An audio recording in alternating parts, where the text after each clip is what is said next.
Hello students, welcome to all of you in my YouTube channel Rajputra Dubey's classroom. तो आज हम करने जा रहे हैं सेकेंड लेक्चर है ये हमारा पीरियोडिक टेबल का ही।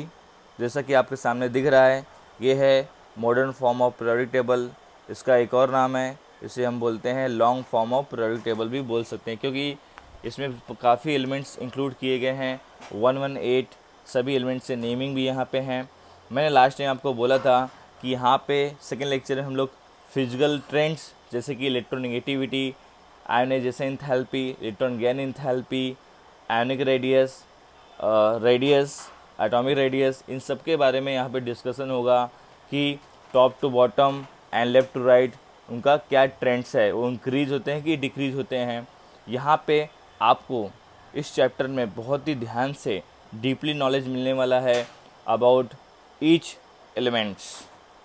ठीक है, तो उनका लोकेशन भी पता चल जाएगा हमको according to their electronic configuration. तो सबसे पहले हम बात कर लेते हैं, शुरुआत करेंगे इलेक्ट्रॉनिक कॉन्फ़िगरेशन से ही। तो इलेक्ट्रॉनिक कॉन्फ़िगरेशन की बात की जाए तो मैंने एटॉमिक स्ट्रक्चर में उसका सीक्वेंस, अबव प्रिंसिपल आपको पता होना चाहिए, उसका सीक्वेंस पता होना चाहिए। अगर नहीं पता है तो मेरे वीडियोस पिछले वाले देखो, मैंने वहाँ पे बहुत ही अच्छे तरीके से आपको how to write sequence of the Aufbau principle, आप ऑर्बिटल्स को कैसे सेकेंडरी लिख सकते हो उनके सबसेल के अकॉर्डिंग, ठीक है ना, वो सब मैंने बता रखा है। तो यहाँ पे हम शुरू कर देते हैं कि कैसे किसी भी एटम का लोकेशन फाइंड आउट कर सकते हैं bye there period, bye there group and bye there block. ये सब हम पता करने वाले हैं। तो उसके लिए कुछ रूल्स है, वो आपको यहाँ बता देना चाहता हूँ। तो चलो स्टार्ट करते हैं।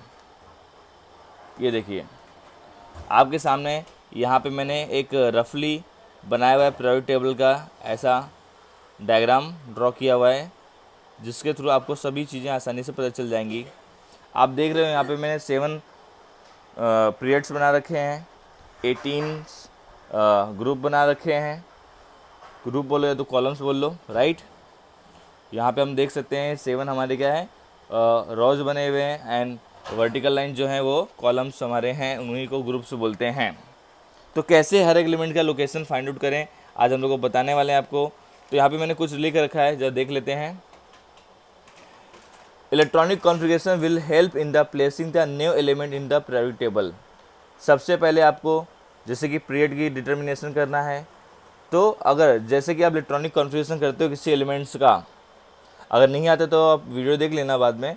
तो उसमें जो हाईएस्ट वैल्यू रहेगी एन की, n is a principal quantum number, उसी को पीरियड बोलते हैं, उसी को मेन सेल बोलते हैं। First of all observe the highest value of the principal quantum number, वो आपको पीरियड बताएगा। और सबसेल की बात करें, सबसेल बताता है आपका कि कौन से ब्लॉक का है। अगर आपको इलेक्ट्रॉनिक कॉन्फ़िगरेशन आता है properly according to Aufbau principle, मैं बार बार बोल रहा हूँ क्योंकि ये आने के बाद ये चीज़ समझेगी। तो उसमें क्या होगा, सेकंड पॉइंट लिखा है last electron इंटर्स into the orbital of the subshell. मतलब जो लास्ट इलेक्ट्रॉन जिस सबसेल के ऑर्बिटल्स में फिल्ड होगा, वो तय करेगा कि वो कौन से ब्लॉक का है, वो डिटर्मिनेशन देगा। और उसके बाद यहाँ मैंने क्या लिख रखा है, outer most shell electronic configuration of subshell. अब ये चीज़ क्या है, इसी outer most shell electronic configuration से आपको पता चलने वाला है कि कैसे किस ऑर्बिटल में वो फील्ड है, उसके अकॉर्डिंग ब्लॉक्स पता चलेगा, उसके अकॉर्डिंग आपको ग्रुप पता चलेगा, उसके अकॉर्डिंग आपको पीरियड्स का इंफॉर्मेशन मिलने वाला है। तो ये है मैंने जो लिख रखा है, ये बहुत ज़्यादा इंपॉर्टेंट है। आप कोई भी इनऑर्गेनिक चैप्टर्स बोलोगे तो सबसे पहले इंट्रोडक्शन पार्ट्स में ही आपको outer most shell electronic configuration दिया होता है। अभी outer most shell electronic configuration क्या होता है ये आपको पता होना चाहिए। नहीं पता है तो अगेन एटॉमिक स्ट्रक्चर आपको चैप्टर देखना पड़ेगा, उसमें मैंने बहुत ही अच्छी तरीके से बताया हुआ है। सबसेल्स के बारे में तो पता ही होगा, SPDF, राइट ना। यहाँ पे इनर जो इलेक्ट्रॉन होते हैं वो किसी नोबल गैस के सिमिलर होते हैं, यहाँ पे जो लिख सकते हैं वो होते हैं नोबल गैसेस। ये कंडेंस फार्मूला भी बोल सकते हैं, कंडेंस इलेक्ट्रॉनिक कॉन्फ़िगरेशन भी इनको बोल सकते हैं। मीन्स आउटर मोस्ट सेल का ही यहाँ पे मेन रोल है। इसे मैंने सिर्फ यहाँ पे outer most shell electronic configuration of each block बना रखा है। अब यहाँ पे सबके रूल्स क्या है, मैंने जो आपको बोला था सबसे पहले S ब्लॉक के लिए, यहाँ पे एक मैं फॉर्मूला लिख देता हूँ आप लोगों के लिए सिंपल सा कि ये सब चीज़ें हैं क्या। तो यहाँ पे N है आपका प्रिंसिपल क्वांटम नंबर जो बताएगा किस पीरियड का वो इलेक्ट्रॉन है, एलिमेंट्स है, इलेक्ट्रॉन नहीं एलिमेंट्स है, अभी एटम बोल सकते हैं। और एल आपका अजीमुथल क्वांटम नंबर है, एल आपको इन्फॉर्मेशन देगा वो कौन से ब्लॉक का, जैसे कि एस, पी, डी या एफ का है, ठीक है ना। उसके बाद आता है यहाँ पे एक्स, ये एक्स है जो कि इंफॉर्मेशन देता है आपको ग्रुप की। ये किसकी इंफॉर्मेशन देता है आपको, किस कौन से ग्रुप का एलिमेंट है, ये ग्रुप की इंफॉर्मेशन देगा। एल आपको बताएगा ब्लॉक, और एन आपको बताने वाला है कि कौन से पीरियड का है, ठीक है। चलो स्टार्ट करते हैं हम लोग फिर। अब एस की बात करें तो एस का कोई भी इलेक्ट्रॉन, कोई भी हम लोग एलिमेंट्स लेंगे एस ब्लॉक का। एस ब्लॉक कौन से होते हैं आपको पता ही है, जैसे यहाँ मैंने लिख रखा है first column and second column. यहाँ पे आप देखोगे ज़रा टॉप पे, यहाँ पे S1 और S2, एस की कैपेसिटी 2 ही होती है, इसलिए एस में 1 इलेक्ट्रॉन भी फिल हो सकता है पॉसिबिलिटी, और 2 भी फिल हो सकता है। तो जितने भी फर्स्ट ग्रुप एलिमेंट्स होंगे उन सभी में क्या होगा, S1 ही होगा। क्या होगा यहाँ पे, एन का नंबर चेंज होगा, क्योंकि पता है आपको जैसे हम टॉप टू बॉटम जाते हैं आपका जो मेन शेल होता है वो इंक्रीज होता है, ऑर्बिट इंक्रीज होता जाता है, इसकी नंबर चेंज होती जाएगी। बट अगर फर्स्ट ग्रुप का है तो लास्ट इलेक्ट्रॉन आपका S1 में ही आएगा। और S2 की बात करें, सेकंड ग्रुप की बात करें, तो लास्ट इलेक्ट्रॉन आपका S2 मतलब S में ही जा रहा है, क्योंकि लास्ट इलेक्ट्रॉन S सबसेल में ही जा रहा है, S सबसेल के ऑर्बिटल में जा रहा है। इसका मतलब ये होगा क्योंकि S ब्लॉक का होगा। अभी मैं इसका एग्जांपल भी लूँगा तो आपको पूरा क्लियरली समझ में आ जाएगा, डोंट वरी अबाउट डैट, ठीक है ना। ओके, तो समझ में आ गया आपको कि अगर लास्ट इलेक्ट्रॉन मतलब S के ऊपर S सबसेल में 1 है तो वो फर्स्ट ग्रुप का माना जाएगा, S के ऊपर 2 है तो सेकंड ग्रुप का माना जाएगा।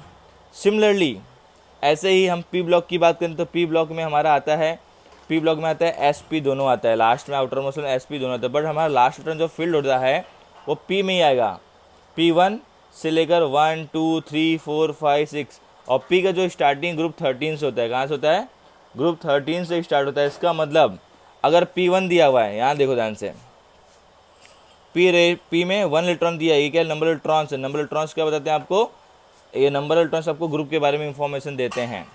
तो अगर 1 है, 1 का मतलब देख सकते हो आप लोग यहाँ पे, इसके पहले कितने ग्रुप आ चुके हैं, 2 हो गया S का, और 10 हो गया हमारा किसका, ये जो 10 है हमारा और है ये D का। D में इलेक्ट्रॉन की कैपेसिटी 10 होती है, इसलिए 10 यहाँ पे ग्रुप्स बने हुए हैं। S की कैपेसिटी 2 होती है तो 2 ग्रुप बने हुए हैं। P की कैपेसिटी 6 होती है तो 6 ग्रुप्स बने हुए हैं। ये भी आपको समझ में आ गया होगा। जितनी जिसकी कैपेसिटी है उतने उसके कॉलम्स बने हुए हैं, और सभी मिला के ऐसे 18 हो जाते हैं। अब आप देखोगे यहाँ पे डी में, सही है, पी की बात कर रहा था मैं, P1 में है तो मतलब इसमें हम लोग क्या करेंगे, P1 है तो इसमें हम पहले ही +12 कर देंगे, क्योंकि 12 कैसे आया, और जो ग्रुप इसके पहले आए हुए उनको हमें प्लस करना पड़ेगा ना। इसके 10 हो गए, इसके 2 + 10 2 + 10 12 12 + 1 करेंगे तो हमको ग्रुप 30 मिलेगा। और ग्रुप 30 इसमें आप देखोगे P1 मिलेगा। फिर P2 निकालना है आपको, अगर P2 निकालना है तो क्या करेंगे हम लोग, उसमें वही प्लस करते जाएंगे, 2 प्लस ये दो इलेक्ट्रॉन इसका P का, और ये 12 14 ग्रुप का हो जाएगा। P3 है तो 15 ग्रुप का हो जाएगा। P4 है तो आपको ग्रुप 16 हो जाएगा, क्योंकि पता है 4 + 12 कितना होता है, 16 ही होता है। और P5 है तो 17 ग्रुप का हो जाएगा, 5 में 12 प्लस कर लो, है ना। अगर P6 है तो उसमें 12 प्लस कर दो, 18 ग्रुप का हो जाएगा। ऐसे आप, ये सिंपल तरीका है। और एक तरीका है आपको अगर पता करना है कि कौन से ग्रुप का होगा, वो भी मैं आपको यहाँ पे बता देता हूँ। चलो मैं इसके एग्जांपल ले लेते हैं। ओके, चलो एग्जांपल पहले ले लें, उसके बाद आपको मैं और डिटेल में समझा देता हूँ। फॉर एग्जांपल, क्योंकि इसके बाद ही आपको क्लियर आइडिया मिलेगा। मैंने यहाँ पे ले रखा है सोडियम। सोडियम का मैंने लिख रखा है इलेक्ट्रॉनिक कॉन्फ़िगरेशन। सबसे पहले ये सोडियम जो है कौन से ब्लॉक को पता करना है, तो सबसे पहले हमने क्या किया, यहाँ पे इसका इलेक्ट्रॉनिक कॉन्फ़िगरेशन लिख दिया सिक्वेंटली, ठीक है ना। अब देखोगे तो लास्ट जो इलेक्ट्रॉन फील्ड हुआ है वो S में हुआ है। सोडियम का लास्ट इलेक्ट्रॉन S में फील्ड हुआ है, सबसेल में, S सबसेल के ऑर्बिटल में हुआ है, तो मतलब ये S ब्लॉक का हो जाएगा। किस ब्लॉक का हो जाएगा, S ब्लॉक का एलिमेंट हो जाएगा। इसका लास्ट जो हाईएस्ट बोलते हैं ना, मैंने पॉइंट बताए थे स्टार्टिंग में, आप देखोगे वीडियो को पीछे करके, तो जो 3 है ये इसका हाईएस्ट क्या है, ये हाईएस्ट ऑर्बिट है, पीरियड है। एन का मतलब प्रिंसिपल क्वांटम नंबर हाईएस्ट है, n = 3 है हाईएस्ट। ये बताता है कि कौन से पीरियड में, थर्ड पीरियड में, थर्ड रो में है। समझ में आ गया। S ब्लॉक का है, थर्ड पीरियड में है। अब ये इलेक्ट्रॉन क्या बता रहा है, अगर S1 होता है, मैंने आपको बताया था S के ऊपर 1 है तो ये कौन से ग्रुप का रहेगा, फर्स्ट ग्रुप के में रहेगा। किस में रहेगा, फर्स्ट ग्रुप में रहेगा। तो ऐसे चलो हम देख लेते हैं, चलो इसको सोडियम को पहले एक बार कि ये प्रॉपर है कि नहीं। मैंने बता दिया एस कौन सा है, N3 है इसका, एस ब्लॉक का है, फर्स्ट ग्रुप में है। तो हम यहाँ पे चलो चेक कर लेते हैं। यहाँ पे हमारे पास पूरा दिया हुआ है यहाँ पे डायग्राम प्रॉपर्ली। देखो यहाँ पे थर्ड पीरियड 1 2 3 थर्ड पीरियड में है, फर्स्ट ग्रुप में है और फर्स्ट ग्रुप में और एस ब्लॉक का है। पता चल गया कि नहीं। ऐसे हम और भी करते हैं। चलो कैल्शियम ले लेते हैं। कैल्शियम भी हमारा एस ब्लॉक का है, कैल्शियम भी क्या है हमारा, एस ब्लॉक का है। कैल्शियम का आपको इन सभी का एटॉमिक नंबर भी याद होना चाहिए, मगर सिर्फ इलेक्ट्रॉनिक कॉन्फ़िगरेशन से काम नहीं चलेगा। अगर आपको इनका एटॉमिक नंबर नहीं पता है तो आपको कुछ भी नहीं आएगा। एटॉमिक नंबर का भी मैंने बहुत ही अच्छा वीडियो बना रखा है, आप मेरे वीडियोज़ देखिए, बना रखा है। उसमें आपको सभी जो एटॉमिक नंबर्स 1 to 30 बहुत ही ईजिली वे में आपको समझ में आ जाएगा। तो यहाँ पे जो रेगुलर देखते हैं उनको पता ही है। अब देखो तो लास्ट में यहाँ पे क्या रिपीटिशन हो रहा है। अब ये क्या है, कैल्शियम है। कैल्शियम का हाईएस्ट जो है वो है A4S2 आ रहा है। Repetition last outer most shell क्या है यहाँ पे 4S2। इसके इनर वाले जो हैं वो क्या है हमारे, ये 10 इलेक्ट्रॉन्स, यहाँ पे 18। ये आर्गन का इलेक्ट्रॉनिक कॉन्फ़िगरेशन है। तो ये आउटर मोस्ट हो गया, आर्गन लिख देंगे यहाँ पे, और यहाँ पे 4S2 लिख सकते हैं। ये है हमारा कंडेंस्ड इलेक्ट्रॉनिक कॉन्फ़िगरेशन, जहाँ पे हमने इन सभी को इनर वाले इलेक्ट्रॉन्स को ऑर्बिटल्स को आर्गन से छुपा दिया है। क्योंकि आर्गन का जो इलेक्ट्रॉनिक कॉन्फ़िगरेशन है ये पूरा होता है, तो हमने इसको कंडेंस कर दिया है। ऐसा भी बहुत जगह पे लिखा होता है, ठीक है। अब यहाँ पे देखोगे कि यहाँ पे ये 4 है, highest number of principal quantum number है। ये बता रहे हैं नंबर ऑफ पीरियड के बारे में। एस बता रहे हैं हमको कि ये एस ब्लॉक का है, और ये 2 इलेक्ट्रॉन बता रहे हैं H2 का मतलब हो गया सेकेंड ग्रुप। आई थिंक आपको थोड़ा बहुत समझ में आता रहेगा, और आगे देखेंगे तो और भी आपको समझ में आता जाएगा। Don't worry about that. चलो अब आगे देख लेते हैं हम लोग। आगे बात करते हैं हम किसके, डी ब्लॉक एलिमेंट्स की। कैसे उसमें थोड़ा अलग फंडा है। डी ब्लॉक एलिमेंट्स की बात करें, उसका जो इलेक्ट्रॉनिक कॉन्फ़िगरेशन है, आउटर मोस्ट इलेक्ट्रॉनिक कॉन्फ़िगरेशन थोड़ा सा डिफरेंट है from the S and P. S P में कोई डिफ़िकल्टीज नहीं आई, पर यहाँ पे आपको थोड़ी सी डिफ़िकल्टी आएगी, बट बता दूंगा तो वो भी डिफ़िकल्टी क्लियर हो जाएगी। अब हम यहाँ पे देखोगे तो डी ब्लॉक एलिमेंट्स में जो भी होते हैं यहाँ पे इनका जो आउटर मोस्ट इलेक्ट्रॉनिक कॉन्फ़िगरेशन है वो क्या है, यहाँ पे n-1 लिख रखा है। मतलब यहाँ पे पहले इलेक्ट्रॉन कहाँ फील्ड होगा, S में फील्ड होता है, उसके बाद D में आता है। तो वही फॉर्मूला वही है कि लास्ट इलेक्ट्रॉन जिसमें एंटर करेगा वही ब्लॉक का वो एलिमेंट माना जाएगा। तो इसका जो आउटर मोस्ट इलेक्ट्रॉनिक कॉन्फ़िगरेशन है वो है n-1 D के ऊपर 1 to 10 इलेक्ट्रॉन फील्ड हो सकते हैं, और फिर n-S0 to 4। इसका एग्जाम्पल लूँगा तो आपको पूरा क्लियर आइडिया मिल जाएगा। तो यहाँ पे इस वाले सेल को जो इनर में है, इनर डी ऑर्बिटल्स बोल सकते हैं ये, क्योंकि ये इनर में है, आउटर मोस्ट में नहीं है। इसी को पेनल्टीमेट सेल भी बोलते हैं। क्या बोलते हैं याद रखना, जब हम लोग डी ब्लॉक एलिमेंट्स पढ़ेंगे चैप्टर, तो वहाँ पे पेनल्टीमेट सेल का बहुत ही इंपॉर्टेंस हो जाता है, ठीक है ना। ट्रांजिशन, डी ब्लॉक एलिमेंट्स को ट्रांजिशन एलिमेंट्स बोलते हैं। डी ब्लॉक्स को ट्रांजिशन एलिमेंट्स बोलते हैं। एस एंड प्री ब्लॉक को रिप्रेजेंटेटिव एलिमेंट्स बोलते हैं, या फिर मेन ग्रुप एलिमेंट्स भी बोला जाता है एस और पी को। डी को ट्रांजिशन एलिमेंट्स बोला जाता है। क्लियर है। तो ये आपको याद रखना है कि एस और पी ब्लॉक को मेन ग्रुप एलिमेंट्स बोला जाता है, क्योंकि ये जो होते बहुत ही अबंडेंट अमाउंट में होते हैं अर्थ में, सोलार सिस्टम में और यूनिवर्स में।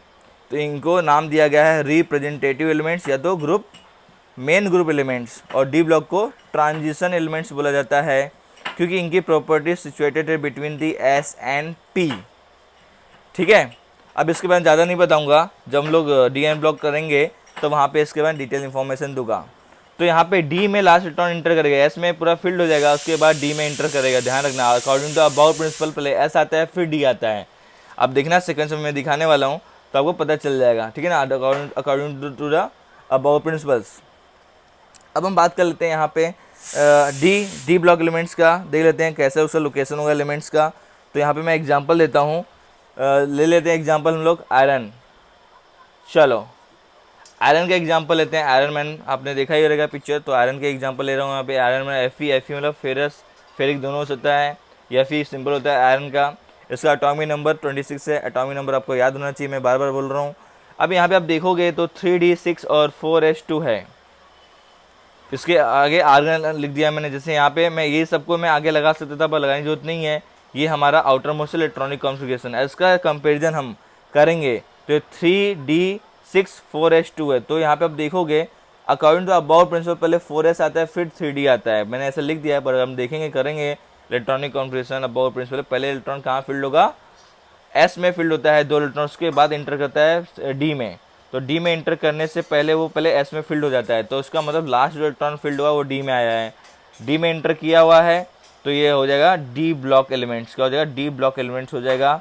और इसका जो आउटर मोड बोलते हैं ना, हाईएस्ट प्रिंसिपल क्वांटम नंबर है वो 4 है। तो ये मतलब ये हो गया 4th पीरियड में हो गया, ठीक है ना।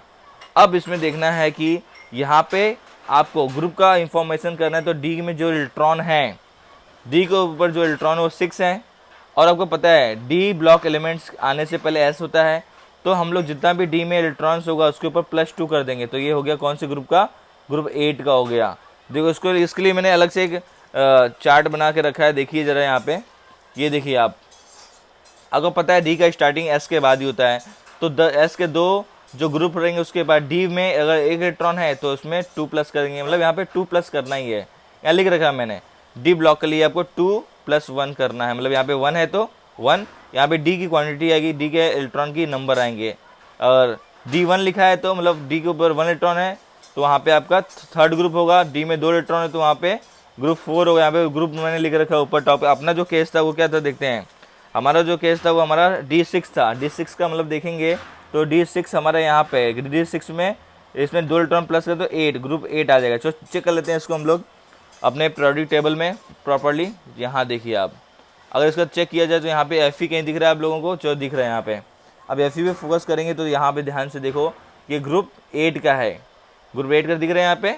कौन से ग्रुप का है, ग्रुप 8 का है। यहाँ पे ध्यान से देखो, अगर इसको मैं इसका वो देखूँ कौन से पीरियड में आता है तो देख सकते हैं यहाँ पे ये Fe जो है आ रहा है हमारा टॉप से 1 2 3 4, ये 4th पीरियड में आ रहा है। दिख रहा है कि नहीं आप लोगों को, के वाली लाइन में आ रहा है यहाँ पे Fe, ये 4th पीरियड में आ रहा है। इसमें बस 4 ऑर्बिटल्स होता है, 4 पीरियड हो सकता है, मेन सेल 4 होता है, और ग्रुप 8 में आ रहा है। और कौन से ब्लॉक का है, क्योंकि लास्ट इलेक्ट्रॉन जो फील्ड हुआ है वो डी में फील्ड हुआ है। किस में हुआ है, डी सबसेल के ऑर्बिटल्स में फील्ड हुआ है। इसका मतलब ये कौन से ब्लॉक का है, डी ब्लॉक का है। आई थिंक आपको बहुत अच्छे से समझ में आ गया होगा। ऐसे ही आप कोई भी रैंडमली कोई भी एलिमेंट्स उठा लो, उसका हम लोग इलेक्ट्रॉनिक कॉन्फ़िगरेशन से उसका लोकेशन, उसका पीरियड, उसका ये ग्रुप और उसका ब्लॉक पता कर सकते हैं।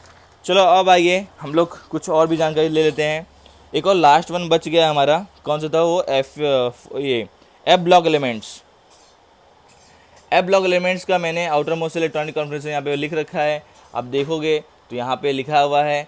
अब यहाँ पे ये क्या फंडा है, यहाँ तो और भी लंबा चौड़ा आउटर मोस्ट इलेक्ट्रॉनिक कॉन्फ़िगरेशन है एज़ कम्पेयर टू डी। तो यहाँ पे इसको पेनल्टीमेट सेल बोलते हैं और इसको बोलते हैं प्री पेनल्टीमेट सेल। आप लोग के थ्योरी एग्जाम्स में एफ का मोस्टली पूछता नहीं, क्योंकि ये थोड़ा सा कॉम्प्लिकेटेड हो जाता है। हम लोग जब चैप्टर करेंगे D and F block elements, तब वहाँ पे मैं बताऊँगा क्यों डी में भी इलेक्ट्रॉन फील्ड होता है, 0 से लेकर 1 तक इलेक्ट्रॉन क्यों फील्ड हो जाता है। यहाँ पे बात आ जाती है स्टेबिलिटी की। आपको पता होना चाहिए कि हर एक सबसेल के ऑर्बिटल्स की भी स्टेबिलिटी होती है, फुल फील्ड और हाफ फील्ड। उसकी वजह से यहाँ पे आप डी में और एफ में दोनों में ही आपके कुछ एलिमेंट्स ऐसे भी होंगे जिनकी स्टेबिलिटी फॉर्म करने के लिए वो अपना इलेक्ट्रॉनिक कॉन्फ़िगरेशन थोड़ा सा डिफरेंट हो जाता है, उनका अब नॉर्मल बिहेवियर हो जाता है अकॉर्डिंग टू अबाव प्रिंसिपल। हम लोग करते हैं पहले, बट वो एक्सपेक्टेड होता है। इसकी इन्फॉर्मेशन मैं आपको दूंगा डी एन एफ ब्लॉक में। तो एफ ब्लॉक में अभी सेम फंडा है, लास्ट इलेक्ट्रॉन किस में फील्ड होंगे, एफ में। लास्ट इलेक्ट्रॉन एफ में फील्ड होंगे तो एफ ब्लॉक का होगा, ठीक है ना। एफ ब्लॉक में आप देखोगे तो 2 कॉलम्स होते हैं, 2 कॉलम्स दिए हुए हैं। ये आपको यहाँ पे आप दिखा देता हूँ, यहाँ पे 2 कॉलम्स अलग से बनाए हुए हैं। यहाँ पे नीचे देखो, यहाँ पे 2 कॉलम्स बना के रखा हुआ है, एक लेंथनॉइड्स है, एक एटेनॉइड्स है। यहाँ पे 14 एलिमेंट्स होते हैं, यहाँ पे 14 होते हैं, 14 28 एलिमेंट्स टोटल यहाँ पे होते हैं, ठीक है। अब देखोगे लेंथनॉइड्स जो लोकेशन है, यहाँ पे लेंथनॉइड्स जो सारे 14 एलिमेंट्स यहाँ पे सिचुएटेड हैं। इनके लिए अलग से यहाँ पे जगह नहीं, स्पेस नहीं था, इसलिए यहाँ पे नीचे बनाया हुआ है। लेंथनम जैसा प्रॉपर्टी शो होता है लेंथनाइड्स, एक्टिनियम एलिमेंट जैसा प्रॉपर्टी शो करते हैं। ऑल 14 एलिमेंट जो इसमें इंक्लूड होते हैं उनको एक्टिनाइड्स बोलते हैं। इसका भी डिटेल इन्फॉर्मेशन यहाँ पे तो नहीं बताऊंगा, क्योंकि इसका अलग से सेपरेट चैप्टर है, वहाँ पे आपको मिल जाएगा। तो ये सभी एलिमेंट जो यहाँ पे होंगे वो कौन से ग्रुप में आएंगे, ग्रुप 3 में इंटर करेंगे। और 6 पीरियड में आउटर मोस्ट अगर प्रिंसिपल क्वांटम नंबर 6 है तो 6 में आएगा, आउटर मोस्ट 7 है तो 7 आएगा। चलो देख लेते हैं इसका। यहाँ पे जो लिखा हुआ है, यहाँ पे मैंने लिख रखा है एन की वैल्यू, देखो यहाँ पे हाईएस्ट वैल्यू एन की वैल्यू 6 आ रही तो लैंथेनॉइड्स के एलिमेंट होंगे, अगर 7 आए तो एक्टिनॉइड्स के एलिमेंट्स होंगे। It's clear. और लास्ट इलेक्ट्रॉन अगर फिल हो रहा है एफ में, लास्ट इलेक्ट्रॉन एफ में फिल होगा तो ही वो एफ ब्लॉक का एलिमेंट्स माना जाएगा। तो आपको अगर ब्लॉक पता करना है तो एफ में इंटर करना चाहिए उसका लास्ट इलेक्ट्रॉन, तो एफ ब्लॉक का होगा। डी में इंटर कर रहा है तो डी ब्लॉक का होगा, एस में इंटर करता है एस ब्लॉक का होगा। पर ये सभी आउटर मोस्ट इलेक्ट्रॉनिक कॉन्फ़िगरेशन आपको आने चाहिए फर्स्ट ऑफ ऑल, तभी आप कर सकते हैं। डी एन एम का डिटेल इन्फॉर्मेशन हम आगे लेक्चर्स में जब डी एफ ब्लॉक एलिमेंट्स का डिटेल इन्फॉर्मेशन बताएंगे तब करेंगे, इतना इंपॉर्टेंट नहीं है। हाँ, डी का आपको पी का और एस का आ सकता है, एफ का आपको प्राइवेट टेबल चैप्टर्स में इलेक्ट्रॉनिक कॉन्फ़िगरेशन नहीं पूछेगा, तो डोंट वरी अबाउट दैट। हम आगे चलते हैं। अब चलते हैं हम लोग मैजिक नंबर की तरफ। ये मैजिक नंबर क्या होते हैं? मैजिक नंबर के थ्रू किसी भी हम लोग एटम का एटॉमिक नंबर फाइंड आउट कर सकते हैं, अगर आपको फर्स्ट वाले का पता है तो मैजिक नंबर से पहले भी मैं आपको थोड़ा सा एक इन्फॉर्मेशन और देना चाहता हूँ, जो कि मैंने लिख रखा है। ये जो SPDF है ये कहाँ से आया? यहाँ पे आपने देखा था, ये तो मैंने बता ही दिया आपको, है ना, फिल करने का सिस्टम। एक और सिस्टम है यहाँ पे कि कैसे हम लोग और दूसरे तरीके से भी पता कर सकते हैं कि कौन से ग्रुप का है। तो मैं यहाँ पे एक जो एग्जांपल दिया था उसके थ्रू थोड़ा सा बता देना चाहता हूँ पहले ही। ये देखो वैलेंस इलेक्ट्रॉन प्लस रूल है। देखो जैसे कि यहाँ पे सोडियम है, इसमें वैलेंस इलेक्ट्रॉन क्या है, 1 है। तो एस के लिए कुछ ज़्यादा रूल नहीं है, यहाँ पे वैलेंस इलेक्ट्रॉन में तो 1 है तो वो फर्स्ट ग्रुप का होगा, 2 है तो सेकेंड ग्रुप का होगा।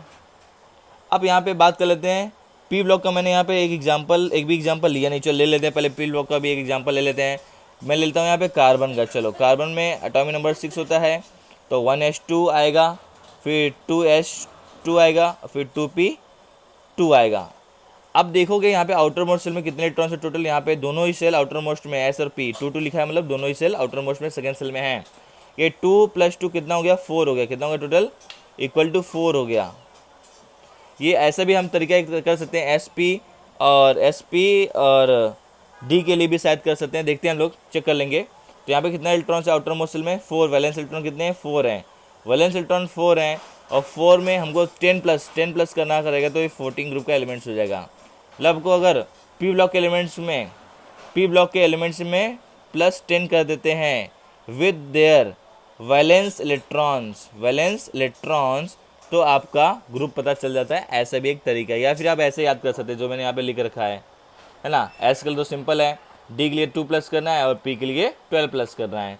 दोनों देखा जाए दोनों एक ही, मतलब थोड़ा ज़्यादा डिफरेंस नहीं है, अलग अलग फंडे से मैंने बता दिया है। और एक बात कर लेते हैं, चलो ये तो हो गया पी का, ऐसा तो बता दिया। एफ का देख लेते हैं, सॉरी डी का देख लेते हैं। डी का एफ का था। यहाँ पे वैलेंस इलेक्ट्रॉन कितने हैं, यहाँ पे वैलेंस इलेक्ट्रॉन 6 हैं। तो वैलेंस इलेक्ट्रॉन यहाँ पे टोटल देखा जाए तो यहाँ पे वैलेंस इलेक्ट्रॉन 6 नहीं, यहाँ पे वैलेंस इलेक्ट्रॉन जो है आउटर मोस्ट सेल को वैलेंस इलेक्ट्रॉन बोलते हैं ना, आउटर मोस्ट सेल में वैलेंस इलेक्ट्रॉन 2 हैं। तो 2 प्लस और डी में जितने डी के ऊपर 1 है, डी के ऊपर कितने इलेक्ट्रॉन, जितने भी डी सबसेल में ऑर्बिटल इलेक्ट्रॉन फील्ड हो गए। यहाँ पे डी सबसेल में कितने इलेक्ट्रॉन फील्ड हैं, डी सबसेल के ऑर्बिटल में 6 इलेक्ट्रॉन फील्ड हैं। इसका मतलब है यहाँ पे हम लोग क्या करना पड़ेगा, आउटर मोस्ट सेल, देखो क्या लिखा है मैंने, आउटर मोस्ट इलेक्ट्रॉन 2 और डी में कितना है 6, हो जाएगा ये ग्रुप 8 का। ऐसा भी आप फाइंड आउट कर सकते हो। तो आपको मैंने 2 मेथड बता दिया टू डिटरमाइन ग्रुप। पहला मेथड ये सिंपल तरीके था, ऐसा याद कर लेना नंबर्स। आपको डायरेक्टली एस का करना है तो डायरेक्टली 1 और 2, डी का करना है तो हम लोग 2 प्लस कर लेंगे, और पी का करना है तो 12 प्लस कर लेंगे। या फिर ये याद कर लो, पी के जो आउटर वैलेंस इलेक्ट्रॉन्स होंगे पी में, दोनों को काउंट कर लेते हैं, 4 हो गया, +10 कर देंगे तो 14, ऐसे भी कर सकते हो। अब इसकी डी ब्लॉक एलिमेंट्स की बात करें तो यहाँ पे हमने क्या किया, जो आउटर मोस्ट सेल में इलेक्ट्रॉन थे, वैलेंस इलेक्ट्रॉन थे, वो +2 थे, 2 इलेक्ट्रॉन, और डी में कितने इलेक्ट्रॉन फील्ड हैं, 6 हैं, तो 6 कर दिया, 8 हो गया। ऐसे करें चाहे वैसे करें, दोनों बात एक ही जैसी दिख रही है, ठीक है ना। आप कैसे भी याद कर सकते हो, ठीक है। तो यहाँ पे एक और मैंने यहाँ पे इलेक्ट्रॉनिक कॉन्फ़िगरेशन यूरेनियम का लिख रखा है, देख सकते हो यहाँ पे, इसका भी दे रखा है मैंने। तो यहाँ पे आप देखोगे यूरेनियम में एफ में 3 इलेक्ट्रॉन फील्ड हैं, एफ में 3, लास्ट डी में 1 हुआ, एस में 1 हुआ, यहाँ पे एफ में 3 इलेक्ट्रॉन्स फील्ड हैं। इसका मतलब जब हम लोग यूरेनियम देखेंगे ये कौन से ब्लॉक का रहेगा हमारा, ये जो ब्लॉक का रहेगा हमारे एफ में फील्ड होता है, एफ ब्लॉक का रहेगा, लास्ट इलेक्ट्रॉन जो फील्ड होगा एफ में ही आ रहा है। और इसका आउटर मोस्ट शेल क्या है, 7 है, ये 7 पीरियड का रहेगा यूरेनियम, 7 का मतलब एक्टिनॉइड्स का मेंबर रहेगा। और ये F3 है, F3 का मतलब हो गया यहाँ पे जो एलिमेंट्स दिए हुए हैं मैं दिखा देना चाहता हूँ। यहाँ पे ये देखो, यहाँ पे देखो तो यहाँ पे आप देखोगे तो 3 का मतलब यहाँ देखो एक्टिनियम जो है वो डी ब्लॉक का है, लैंथनम और एक्टिनियम जो है इसको काउंट न करके F3 तो 1 F1 F2 F3 uranium number 3rd पे आ रहा है। अब यहाँ पे लैंथनम और एक्टिनियम दे दिया है, बट ये दोनों मेंबर एफ ब्लॉक के नहीं है, ध्यान रखना। इनकी सारी प्रॉपर्टी, लैंथनम की सारी प्रॉपर्टी इन सभी के इक्वल होती है जो भी यहाँ पे एलिमेंट्स दे रखे हैं, और एक्टिनियम की सारी प्रॉपर्टी इन सभी की इक्वल होती है, सिमिलर टू होती है, इक्वल नहीं सिमिलर टू बोल सकते हैं, तो इनको एक्टोनाइट्स बोला जाता है। इसके बारे में मैं डिटेल इन्फॉर्मेशन दूंगा, फिलहाल मैंने थोड़ा सा बता दिया है कैसे हम लोग यहाँ पे लोकेशन फाइंड आउट कर सकते हैं।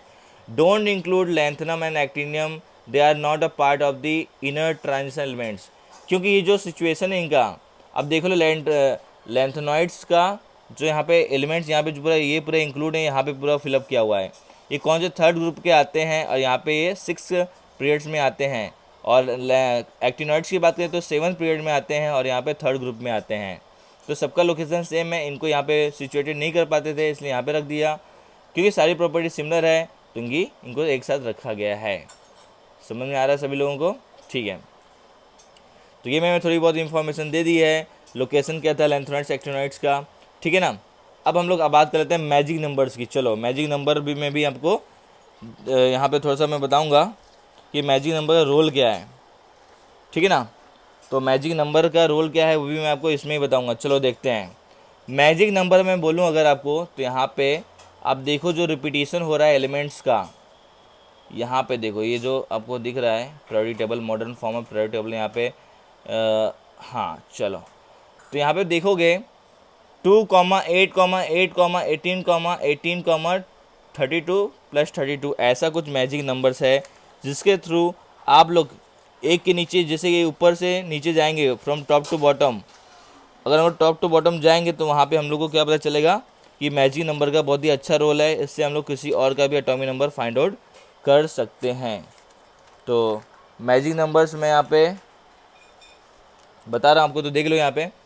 अगर हम लोग को पता करना है कि कोई भी रैंडमली कोई भी एलिमेंट्स ले सकते हैं, सपोज मैंने बोला लिथियम, लिथियम एटॉमिक नंबर क्या है, लिथियम का एटॉमिक नंबर क्या है, तो अब उन्हें मैंने क्या बोला, आपको मैंने बताया है कि जो ये होते हैं मैजिक नंबर्स होते हैं उनको हम लोग प्लस कर देते हैं।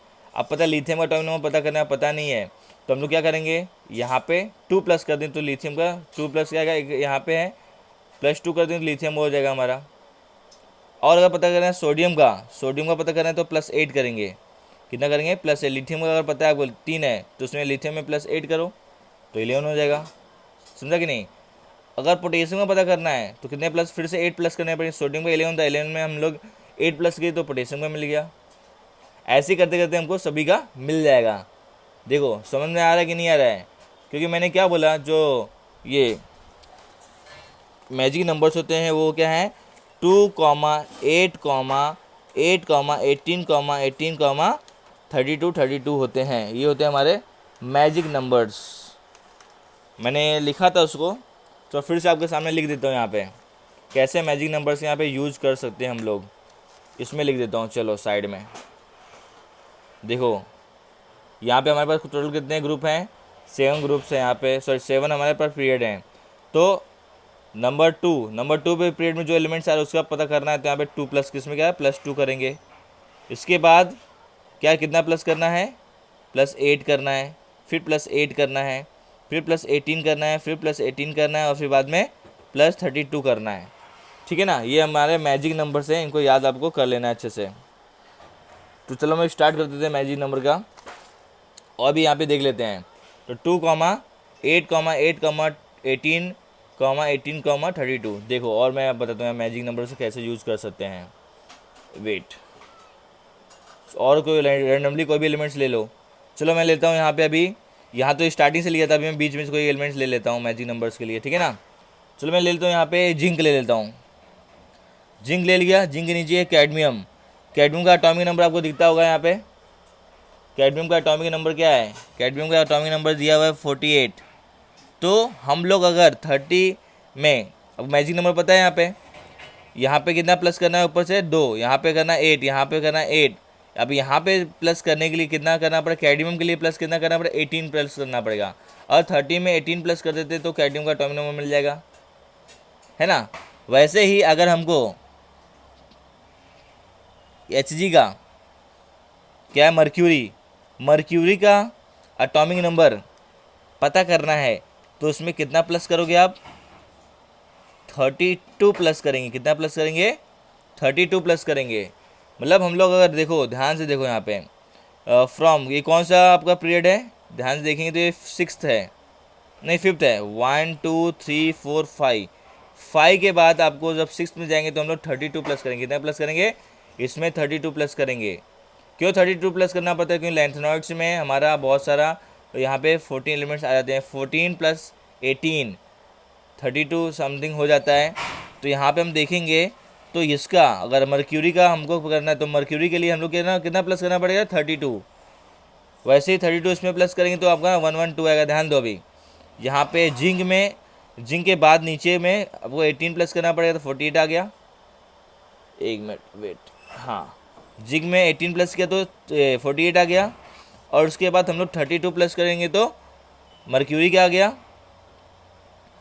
फिर उसके बाद 112 है नीचे, डायरेक्टली नीचे जाएंगे तो ऐसे ही टॉप टू बॉटम ही कर सकते हैं सिर्फ। तो यहाँ पे 80 से फिर हमको कितना प्लस करना है? फिर 32 प्लस करना पड़ेगा। तो 32 प्लस करेंगे तो हमारा 112 आ जाएगा, ठीक है ना। कॉपर नेंसियम यहाँ पे दिया हुआ है तो इसका एटॉमिक नंबर 112 आएगा। ऐसा किसका भी कर सकते हैं हम लोग रैंडमली, तो आपको कोई दिक्कत इसमें होने वाली नहीं है। चलो और एक देख लेते हैं।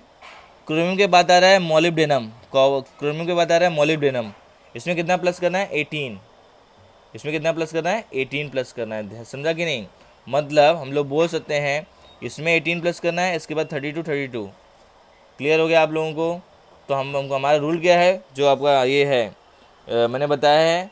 मैजिक नंबर्स क्या है? 2, 8, 8, 18 प्लस 18 प्लस 32 ऐसा करेंगे तो हमको मिल जाता है।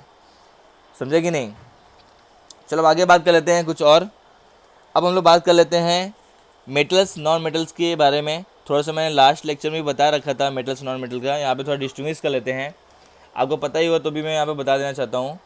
आप देखोगे तो मेटल्स और नॉन मेटल में डिफरेंस मेजरली क्या क्या होता है, जैसे मैं लिख रखा है, आपको पता भी है तो भी मैं यहाँ पे बता दे रहा हूँ, बहुत लोगों को नहीं पता होगा। तो metals are usually solid at room temperature except mercury.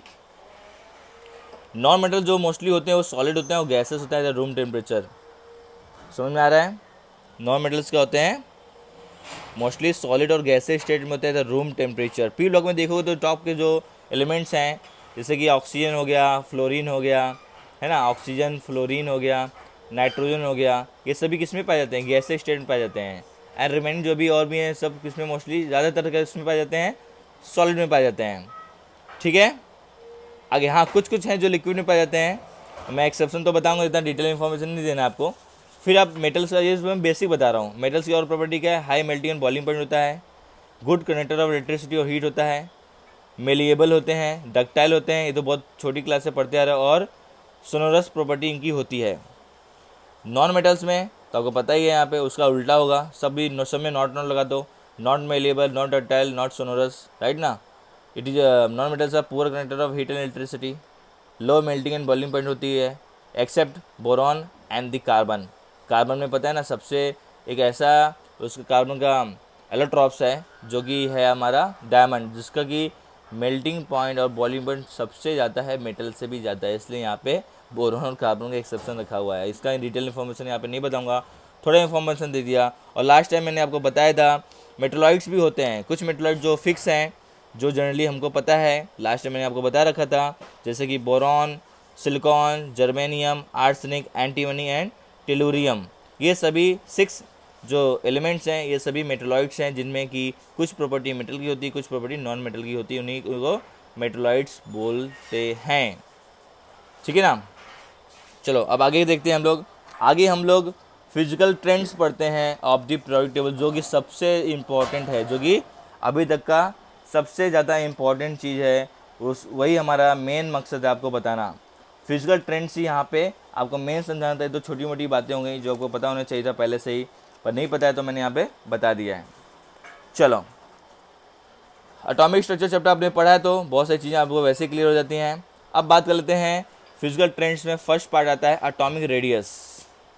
Atomic radius की बात कर लें तो इतना सिंपल तरीका नहीं होता है इसको मेजर करने का, क्योंकि आपको पता है एक एक पर्टिकुलर एक फिक्स बाउंड्री किसी भी एटम की होती नहीं है। उनके पास different different types of orbitals होते हैं।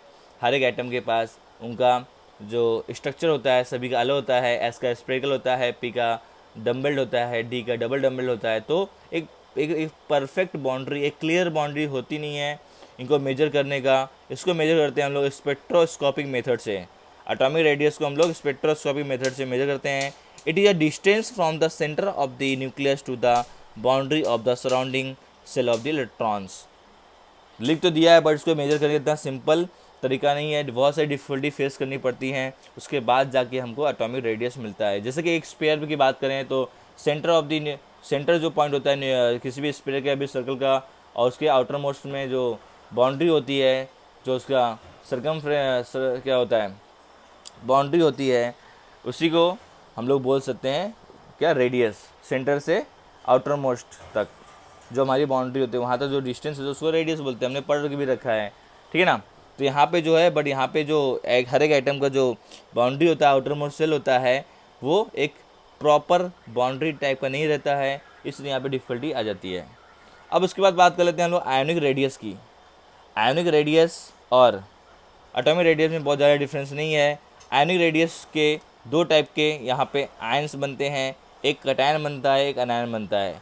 जब कोई भी एटम्स अपना स्टेबिलिटी करने के लिए, बोलते हैं ना, स्टेबिलिटी लाने के लिए वो इलेक्ट्रॉन लॉस या गेन करता है, तब वहाँ पे आयनिक रेडियस का मेजरमेंट हम उसके थ्रू कर सकते हैं। आयन में कन्वर्ट होने के बाद किसी भी एटम्स का आयन में कन्वर्ट होने के बाद उसका आयोनिक रेडियस फाइंड आउट करते हैं। तो आयोनिक का मतलब हो गया after conversion atom into ion. Ionic radii can be estimated by the measuring the distance between the cation and anion in the ionic crystal। तो यहाँ पे सबसे बेस्ट एग्जांपल घर पे हम लोग पता ही है, सोडियम क्लोराइड लेते हैं, खाते हैं, हर एक सब्जी वगैरह में, नमकीन में रहता है। तो वही मैंने एग्जांपल ले रखा है। देखोगे स्टार्टिंग में विदाउट, जब कंबाइन होने से पहले सोडियम का इलेक्ट्रॉनिक कॉन्फिगरेशन है 2,8,1, क्लोरीन का है 2,8,7। आफ्टर स्टेबिलिटी ये हो जाते हैं जब आयन कटायन में फॉर्म्ड हो जाएंगे, गेन लॉस के बाद सोडियम लॉस करता है इलेक्ट्रॉन और कैल्शियम गेन कर लेता है। अब जब बात हो रही है गेन और लॉस की, तो यहाँ पे और एक दो टर्म्स आ जाते हैं इसके बाद, जिनको बोलते हैं आयोनाइजेशन एंथैल्पी और इलेक्ट्रॉन गेन एंथैल्पी। उसका भी डिटेल इन्फॉर्मेशन लेने वाले हैं। सोडियम यहाँ पे इलेक्ट्रॉन निकाल रहा है तो वहाँ पे भी उसको एनर्जी रिक्वायर्ड होती है, एंथैल्पी रिक्वायर्ड होती है। इलेक्ट्रॉन निकालने में जो एनर्जी लगती है उसी को हम लोग बोलते हैं आयोनाइजेशन एंथैल्पी। इलेक्ट्रॉन गेन करने में जितनी अमाउंट ऑफ एनर्जी रिक्वायर्ड होती है, या तो वो रिलीज करता है तो वो गेन करता है एनर्जी को, उसी को बोलते हैं इलेक्ट्रॉन गेन एंथैल्पी। तो क्लोरीन में इलेक्ट्रॉन गेन एंथैल्पी होगा और सोडियम में क्या होगा, आयोनाइजेशन एंथैल्पी। जो प्लस होते हैं वो होते हैं हमारे आयोनाइजेशन एंथैल्पी वाले, मोस्टली कटायंस, और आयोनाइजेशन एंथैल्पी में माइनस में चार्ज आ जाता है। मोस्टली नॉन मेटल जो होते हैं वो इलेक्ट्रॉन गेन एंथैल्पी शो करते हैं, हीट रिलीज करके या तो हीट को गेन करके, ऑब्जॉर्व करके ही अमाउंट ऑफ एनर्जी लेकर, वो दो तरह को होता है इलेक्ट्रॉन गेन एंथैल्पी। उसका इन्फॉर्मेशन बाद में देता हूँ। अब यहाँ देख सकते हो, यहाँ पे आयोनिक रेडियस में हमेशा आप देखोगे जब इनका फॉर्मेशन होता है, तो ऑलवेज जब किसी भी कंपाउंड का फॉर्मेशन होता है, किसी भी सॉल्ट का फॉर्मेशन होता है, तो वहाँ पर तब वहाँ पे आपको देखने के मिलता है, तब वहाँ पे आपको देखने के लिए क्या मिलता है, तब वहाँ पे आपको देखने के लिए मिलता है कि cation is smaller than its atom. Cation का size after loss of electron, पता है आपको सोडियम के आउटर मोस्ट सेल में 3rd सेल था पहले, अब 2 ही सेल रह गया है, 2,8 हो गया, पहले 2,8,1 था। तो cation is smaller than it's atom and anion is larger than it's atom. क्योंकि उसमें इलेक्ट्रॉन जब मिल जाता है तो पता है आपको, इलेक्ट्रॉन्स जब उसमें ज़्यादा होगा, इलेक्ट्रॉन जब ज़्यादा रहेगा, न्यूक्लियर चार्ज तो उतना ही है, न्यूक्लियस में तो उतना ही प्रोटॉन से जितना पहले था हर एक में, है ना। तो अट्रैक्शन उतना ज़्यादा नहीं हो पाएगा क्योंकि प्रोटॉन की अमाउंट भी सेम थी। इलेक्ट्रॉन ज़्यादा हो जाएगा, प्रोटॉन तो सेम बना हुआ रहेगा पहले से कंपेयर में। आयन में कन्वर्ट होने के बाद इलेक्ट्रॉन का अमाउंट कंपेयर टू प्रोटॉन से बढ़ जाएगा in case of anion, and cation के केस में इलेक्ट्रॉन का अमाउंट कम हो जाता है as compare to their protons which are located in the nucleus. तो ये रही information about the atomic and ionic radius के बारे में समझ में आ गया। इन दोनों को मेजर करना इतना सिंपल नहीं है, ठीक है ना, अलग अलग मेजरमेंट से करते हैं, इनको वैल्यू फाइंड आउट करते हैं। इन सभी का यूज़ हम लोग करेंगे फिजिकल ट्रेंड्स में कि top to bottom left to right कैसा इसका इंक्रीज होती है वैल्यू की बढ़ती कम होती है, वो देख लेंगे, ठीक है ना। तो ये हमेशा याद रखना, कभी भी जब कोई भी कंपाउंड का फॉर्मेशन होता है आयनिक वालों का, तो हमेशा कटायन छोटा होता है कंपेयर टू देयर कटायन से, ठीक है। साइज क्यों पड़ जाते हैं यहाँ पे पता है आपको, पहले इसमें आउटर मोस्ट में बहुत सारे इलेक्ट्रॉन था, और इलेक्ट्रॉन ले लिया उसने, तो इलेक्ट्रॉन इलेक्ट्रॉन रिपल्सन होता है, इलेक्ट्रॉन इलेक्ट्रॉन रिपल्सन से न्यूक्लियर चार्ज जो सेम है, रिपल्सन से वो साइज थोड़ा बड़ा हो जाता है, दूर जाना चाहेंगे। इलेक्ट्रॉन क्या जाना चाहते हैं आप, एक दूसरे से दूर जाना चाहते हैं, पता ही आपको इलेक्ट्रॉन इलेक्ट्रॉन में क्या होता है, रिपल्सन भी होगा, और न्यूक्लियर चार्ज सेम है तो अट्रैक्ट उतना नहीं कर पाएगा, जितना अट्रैक्शन पहले था उतना ही कर पाएगा, इससे साइज थोड़ा सा बढ़ जाता है। वही सोडियम में एक सेल ही कम हो जाता है। देखेंगे कैटायंस में क्या होता है, इलेक्ट्रॉन जब वो निकाल देता है तो उसका साइज कंपेरेटिवली लेस हो जाता है, क्योंकि प्रोटॉन का अमाउंट कंपेयर टू इलेक्ट्रॉन बढ़ जाता है, उसमें अट्रैक्शन थोड़ा सा बढ़ जाता है, इसलिए हम लोग बोल सकते हैं cation is a smaller compare to anion. चलो अब बात कर रहे थे इसकी, तो अब बात कर लेते हैं आगे हम लोग कंपैरिजन बिटवीन आयोनाइजेशन एंथैल्पीज। हम लोग यहाँ पे दो एटम को जो एक्सेप्शन है उनके बीच में कंपैरिजन करेंगे, और कंपैरिजन करने से पहले मैं आपको इसका डिफिनीशन बता देता हूँ। What is the definition of ionisation enthalpy. ये बहुत ही ज़्यादा इंपॉर्टेंट पॉइंट होता है, बच्चों को जल्दी समझ में आता नहीं है। मैं बताना देना चाहता हूँ, किसी भी एटम के जो कि गैसियस स्टेट में हो, कोई एक फ्री एटम तो गैसियस स्टेट में ही रहेगा, तो मैंने लिख रखा है energy required to remove an electron from isolated gaseous atom in its ground state. किसी भी एटम के आउटर मोस्ट से इलेक्ट्रॉन निकालना है, 1 2 3 जितना भी निकालना है, उसके लिए एनर्जी रिक्वायर्ड ही होती है, उसी को बोलते हैं आयोनाइजेशन एंथैल्पी। अब यहाँ पे बात कर लेते हैं कंपैरिजन के बारे में कि बेरिलियम और बोरॉन के बीच में देखा जाए तो किसका आयोनाइजेशन एंथैल्पी ज़्यादा है। तो यहाँ पे वैसे देखा जाए तो फ्रॉम लेफ़्ट टू राइट हम देखने जाए तो जैसे जैसे लेफ़्ट टू राइट जाते हैं तो वहाँ पे हमको देखने को मिलता है न्यूक्लियर चार्ज जो होता है वो सेम रहता है, बट इलेक्ट्रॉन का अमाउंट बढ़ते जाता है। सॉरी, न्यूक्लियर चार्ज भी बढ़ता है। जैसे हम बात कर लेते हैं यहाँ पे फ्रॉम, ये मैं दिखाता हूँ, वेट मैं आपको दिखाऊँ यहाँ पे, तो ये देख लो लेफ़्ट टू राइट में बात कर लेते हैं। यहाँ पे lithium, beryllium, boron, carbon, nitrogen, oxygen and fluorine, neon की, इनमें बात कर लें तो आपको पता है लिथियम के न्यूक्लियस में कितने इलेक्ट्रॉन्स होंगे, 3 होंगे। सॉरी, न्यूक्लियस में प्रोटॉन 3 होंगे और 3 इलेक्ट्रॉन भी होते हैं, इलेक्ट्रॉन आउटर मोस्ट जो भी है। अब जैसे जैसे देखेंगे तो लिथियम का आउटर मोस्ट में देखा टोटल इलेक्ट्रॉन तो 3 होता है, आउटर मोस्ट में देखेंगे लिथियम में तो 1 ही इलेक्ट्रॉन होता है, बेरिलियम में 2 इलेक्ट्रॉन होता है, बोरॉन में 3 होता है, कार्बन में 4 होता है, नाइट्रोजन में 5, ऑक्सीजन में 6, फ्लोरीन में 7 इलेक्ट्रॉन होते हैं। In its outer most shell की बात कर रहा हूँ फिलहाल मैं, सुनिए इनर सेल की बात नहीं कर रहा हूँ। तो जैसे जैसे हम top from left to right जाते हैं यहाँ पे, तो क्या देखने को मिलता है, density of electron in outer most shell increases. अब इनका साइज भी छोटा है, साइज छोटे होने की वजह से न्यूक्लियस में जो प्रोटॉन्स है वो भी बढ़ते, न्यूट्रॉन्स तो सॉरी प्रोटॉन्स तो बढ़ ही रहे हैं, पता है जैसे जाएंगे जितना इलेक्ट्रॉन बढ़ेगा, क्योंकि न्यूट्रल एटम है वैसे वैसे प्रोटॉन भी न्यूक्लियस में बढ़ेगा। तो न्यूक्लियर चार्ज बढ़ने की वजह से और आउटर मोस्ट में इलेक्ट्रॉन की डेंसिटी ज़्यादा होने की, डेंसिटी मतलब इलेक्ट्रॉन का क्लाउड ज़्यादा होने की वजह से क्या होता है, अट्रैक्शन ज़्यादा होते जाता है। जैसे जैसे अट्रैक्शन ज़्यादा होगा तो उसमें से इलेक्ट्रॉन निकालना डिफ़िकल्ट हो जाएगा, क्योंकि वो आउटर मोस्ट सेल के इलेक्ट्रॉन्स को पकड़ के रखते हैं, समझे ना, वो उसको निकलने देते नहीं। इसका मतलब अगर हमको फ्लोरीन में से इलेक्ट्रॉन निकालना है एज़ कम्पेयर टू बेरिलियम, तो फ्लोरीन अपना इलेक्ट्रॉन नहीं देना चाहेगा, क्योंकि उसको सिर्फ 1 इलेक्ट्रॉन की ज़रूरत है आउटर मोस्ट कंप्लीट करने के लिए। वो क्यों आपका अपना 7th वाला इलेक्ट्रॉन निकालेगा। और हम बात कर लें उसमें आउटर मोस्ट में 7 इलेक्ट्रॉन्स होते हैं, न्यूक्लियस में 9 प्रोटॉन्स होते हैं, अट्रैक्शन बहुत ज़्यादा होगा, निकालने के लिए निकालना भी है तो उसमें बहुत ज़्यादा एनर्जी रिक्वायर्ड होगी। That's why we can say that from left to right ionization enthalpy increases.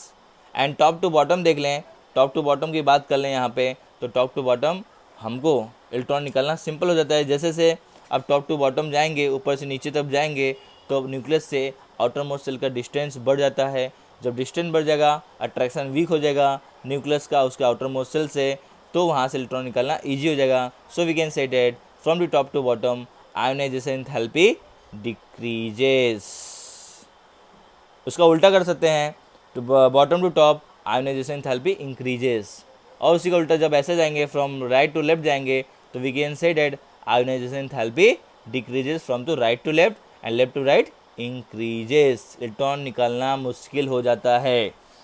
मैंने बता दिया energy required to remove the electron, सुने ना, तो इस पे ध्यान दो, इसका मतलब है आयोनाइजेशन एंथैल्पी। ठीक है, तो एक यहाँ पे एक एक्सेप्शन भी है, वो मैं थोड़ा बता देना चाहता हूँ।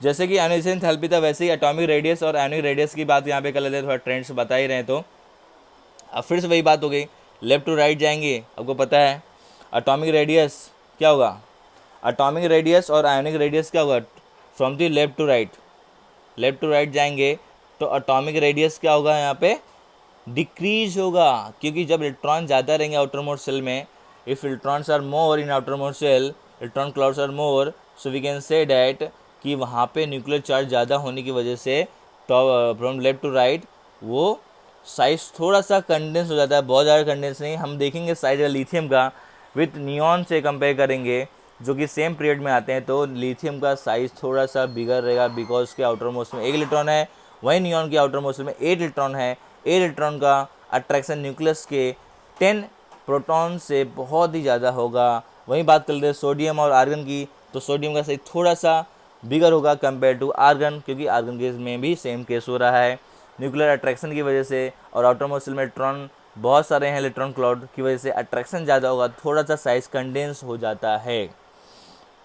ठीक है, so we can say that from top left to right atomic radius increases, from top to bottom क्या होगा, वो तो बढ़ेगा, सिंपल सी बात है। ऊपर से नीचे जाएंगे तो number of atoms increases, atomic number top to bottom increases, atomic number बढ़ रहा है तो नंबर ऑफ सेल भी बढ़ेगा, नंबर ऑफ सेल भी बढ़ रहा है तो डिस्टेंस न्यूक्लियस का आउटर मोस्ट में ज़्यादा हो जाएगा।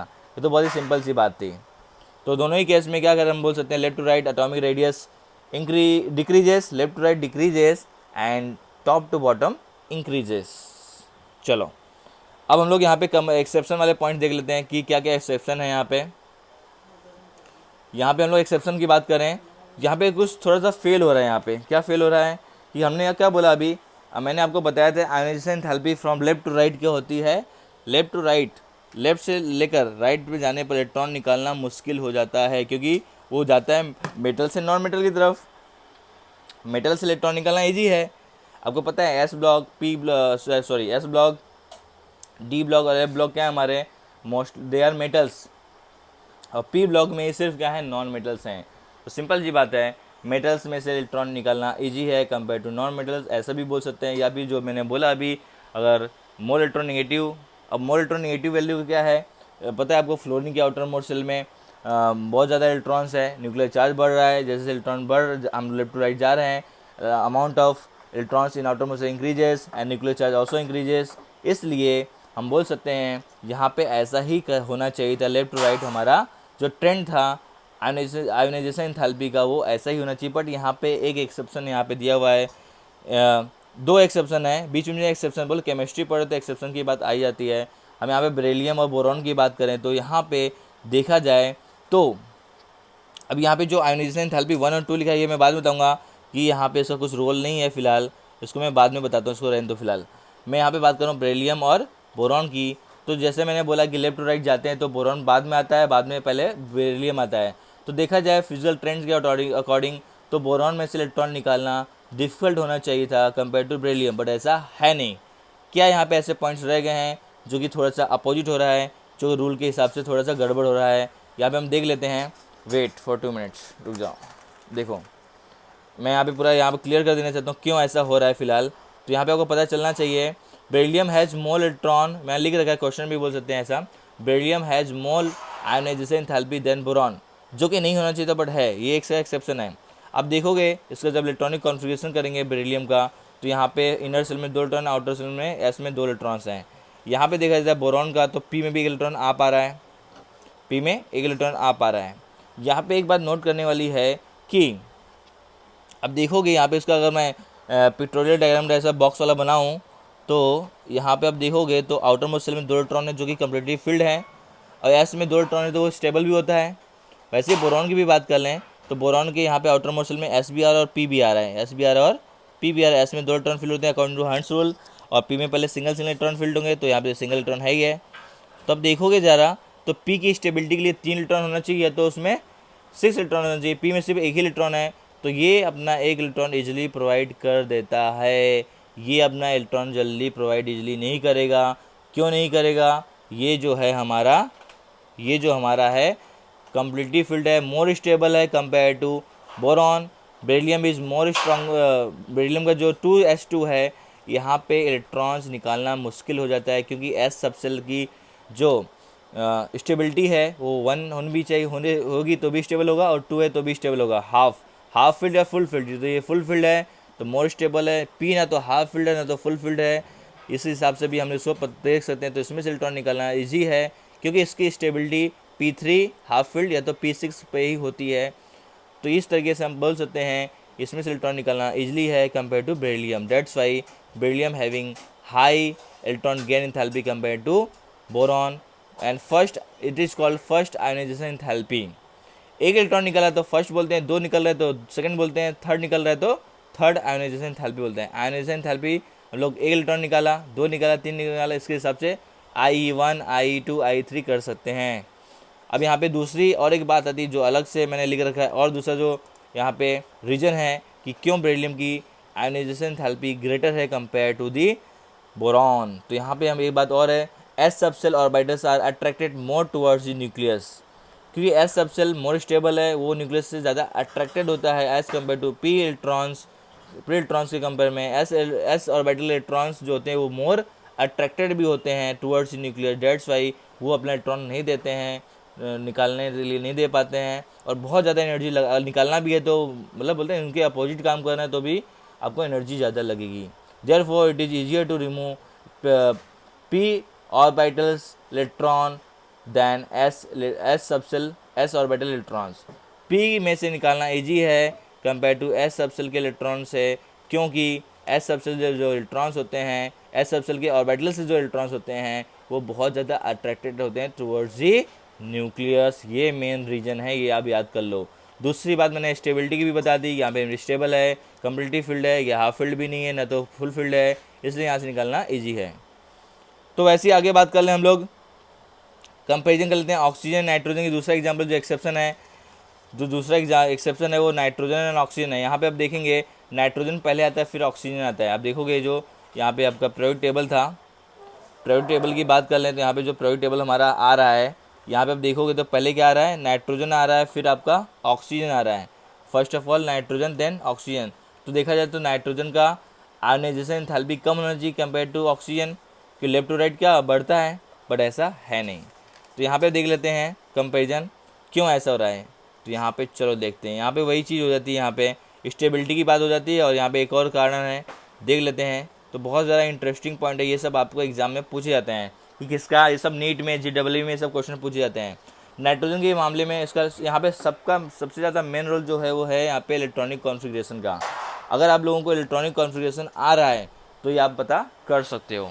इलेक्ट्रॉनिक कॉन्फ़िगरेशन का सबसे ज़्यादा रोल है, क्योंकि बार बार मैं वही ड्रॉ कर रहा हूँ, इसलिए मैंने स्टार्टिंग में बोला था सबसे पहले आपको अबव प्रिंसिपल के अकॉर्डिंग इलेक्ट्रॉनिक कॉन्फ़िगरेशन आना चाहिए। यहाँ पे नाइट्रोजन की बात कर लें तो यहाँ पे 1s2 2s2 3p3 मैंने पहले ही बना दिया है, क्योंकि टाइम वेस्ट होगा सब ड्रॉ करने में, इसलिए। ऑक्सीजन का देखें तो 1s2 2s2 2p4 आ रहा है। अब यहाँ पे फिर से वही बात हो गई, p सबसेल की हाफ फील्ड है या तो फुल फील्ड है तो मोर स्टेबल होता है, वो अपना इलेक्ट्रॉन निकालना नहीं चाहेगा, क्योंकि ये p सबसेल के ऑर्बिटल्स क्या है, यहाँ पे हाफ फील्ड है, सभी में एक ही इलेक्ट्रॉन है। p सबसेल हाफ फील्ड है तो भी स्टेबल होता है, फुल फील्ड है तो भी स्टेबल होता है। जबकि यहाँ पे p4 है, यहाँ पे ना तो हाफ फील्ड है, हाफ फील्ड मतलब 6 का हाफ, क्योंकि p की कैपेसिटी 6 होती है इलेक्ट्रॉन की। अगर नहीं पता है तो आप मेरे पिछले वीडियो में देख लिए, सब पता चल जाएगा आपको। एटॉमिक स्ट्रक्चर का वीडियो देखो, सब पता चलेगा। तो यहाँ पे आप देखेंगे तो p में 3 इलेक्ट्रॉन हैं या तो 6 इलेक्ट्रॉन है तो ही वो स्टेबल हो जाता है। यहाँ पे 4 इलेक्ट्रॉन्स हो गए, एक इलेक्ट्रॉन एक्स्ट्रा आ गया है। या फिर दूसरा कारण जो है यहाँ पे क्योंकि सभी इलेक्ट्रॉन्स आउटर मोस्ट शेल में देखोगे p वाले एस में, तो यहाँ पे इलेक्ट्रॉन के बीच में रिपल्सन हो ही रहा है। बट यहाँ पे आप देखोगे यहाँ पे इलेक्ट्रॉन जो p सबसेल है, b सबसेल के ऑर्बिटल्स में px के जो इलेक्ट्रॉन है, यहाँ पे इलेक्ट्रॉन के बीच में रिपल्सन ज़्यादा हो रहा है। अब यहाँ पे इलेक्ट्रॉन के बीच में रिपल्सन ज़्यादा हो रहा है तो क्या होगा, ईजिली क्या होगा, इलेक्ट्रॉन निकल जाएगा। मतलब इनके आपस में ही झगड़ा हो रहा है, यहाँ पे आपस में इनका बन नहीं रहा है बराबर बात, तो यहाँ पे क्या होगा, वो ईजिली बाहर निकल जाएगा इलेक्ट्रॉन। इसमें से निकालना ईजी होगा, इसमें से निकालना डिफिकल्ट होगा, क्योंकि यहाँ पे रिपल्सन p ऑर्बिटल्स के इलेक्ट्रॉन में नहीं हो रहा है, सभी सिंगल फील्ड हैं, हर एक orbital of subshell of P subshell में। यहाँ पे क्या हो रहा है, यहाँ पे सिंगल फील्ड है, ये दोनों रिपल्सन नहीं कर रहे हैं, बट यहाँ पे एक्चुअली देखा था इनका चार्जेस तो कैंसिल हो जाता है, बट तो भी इलेक्ट्रॉन का रिपल्सन तो होता है, एक इलेक्ट्रॉन दूसरे इलेक्ट्रॉन से दूर ही जाना चाहेगा। तो रिपल्सन की वजह से मेन यहाँ पे कारण जो बन रहा है वो रिपल्सन वाला बन रहा है और स्टेबिलिटी वाला भी बन रहा है। यहाँ पे स्टेबिलिटी कम है, यहाँ पे स्टेबिलिटी ज़्यादा है, यहाँ पे इलेक्ट्रॉन का रिपल्सन है बिटवीन पी एक्स में, यहाँ पे पी एक्स में एक ही इलेक्ट्रॉन है, यहाँ पी एक्स में दो इलेक्ट्रॉन है। पी एक्स फर्स्ट वाले को बोलते हैं, पी वाई सेकेंड सेल को सेकेंड ऑर्बिटल को बोलते हैं, पी जेड इसको बोलते हैं, ये तो आपको पता होना चाहिए। तो यहाँ पे इलेक्ट्रॉन रिपल्सन की वजह से more easy to remove the electron, that's why यहाँ पे ऑक्सीजन की जो है आयोनाइजेशन एंथैल्पी कम है, एनर्जी कम लगानी पड़ेगी, जिसमें से इलेक्ट्रॉन निकालना इजी होता है उसमें से कम एनर्जी लगानी पड़ती है, और जिसमें से इलेक्ट्रॉन निकालना डिफिकल्ट है उसमें मोर एनर्जी लगानी पड़ती है। That's why we can say that oxygen having first ionization enthalpy less as compare to the nitrogen's का फर्स्ट आयोनाइजेशन एंथैल्पी। मैंने फर्स्ट क्यों बोला, क्योंकि एक इलेक्ट्रॉन को निकालना है तो उसे फर्स्ट बोलते हैं, दूसरे इलेक्ट्रॉन को निकालना है तो सेकेंड बोलते हैं। जैसे जैसे हम आगे जाएंगे 1 से 2, 2 से 3, वैसे वैसे आयोनाइजेशन एंथैल्पी बढ़ती जाती है।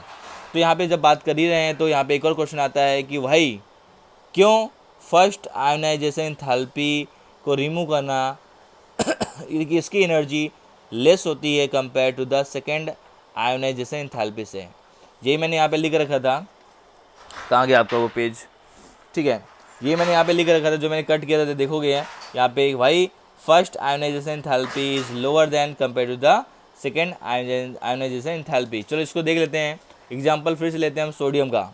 Sodium is the best example. चलो सोडियम में आपको देखा जाए तो 2,8,1 तो सोडियम की बात करें तो यहाँ पे सोडियम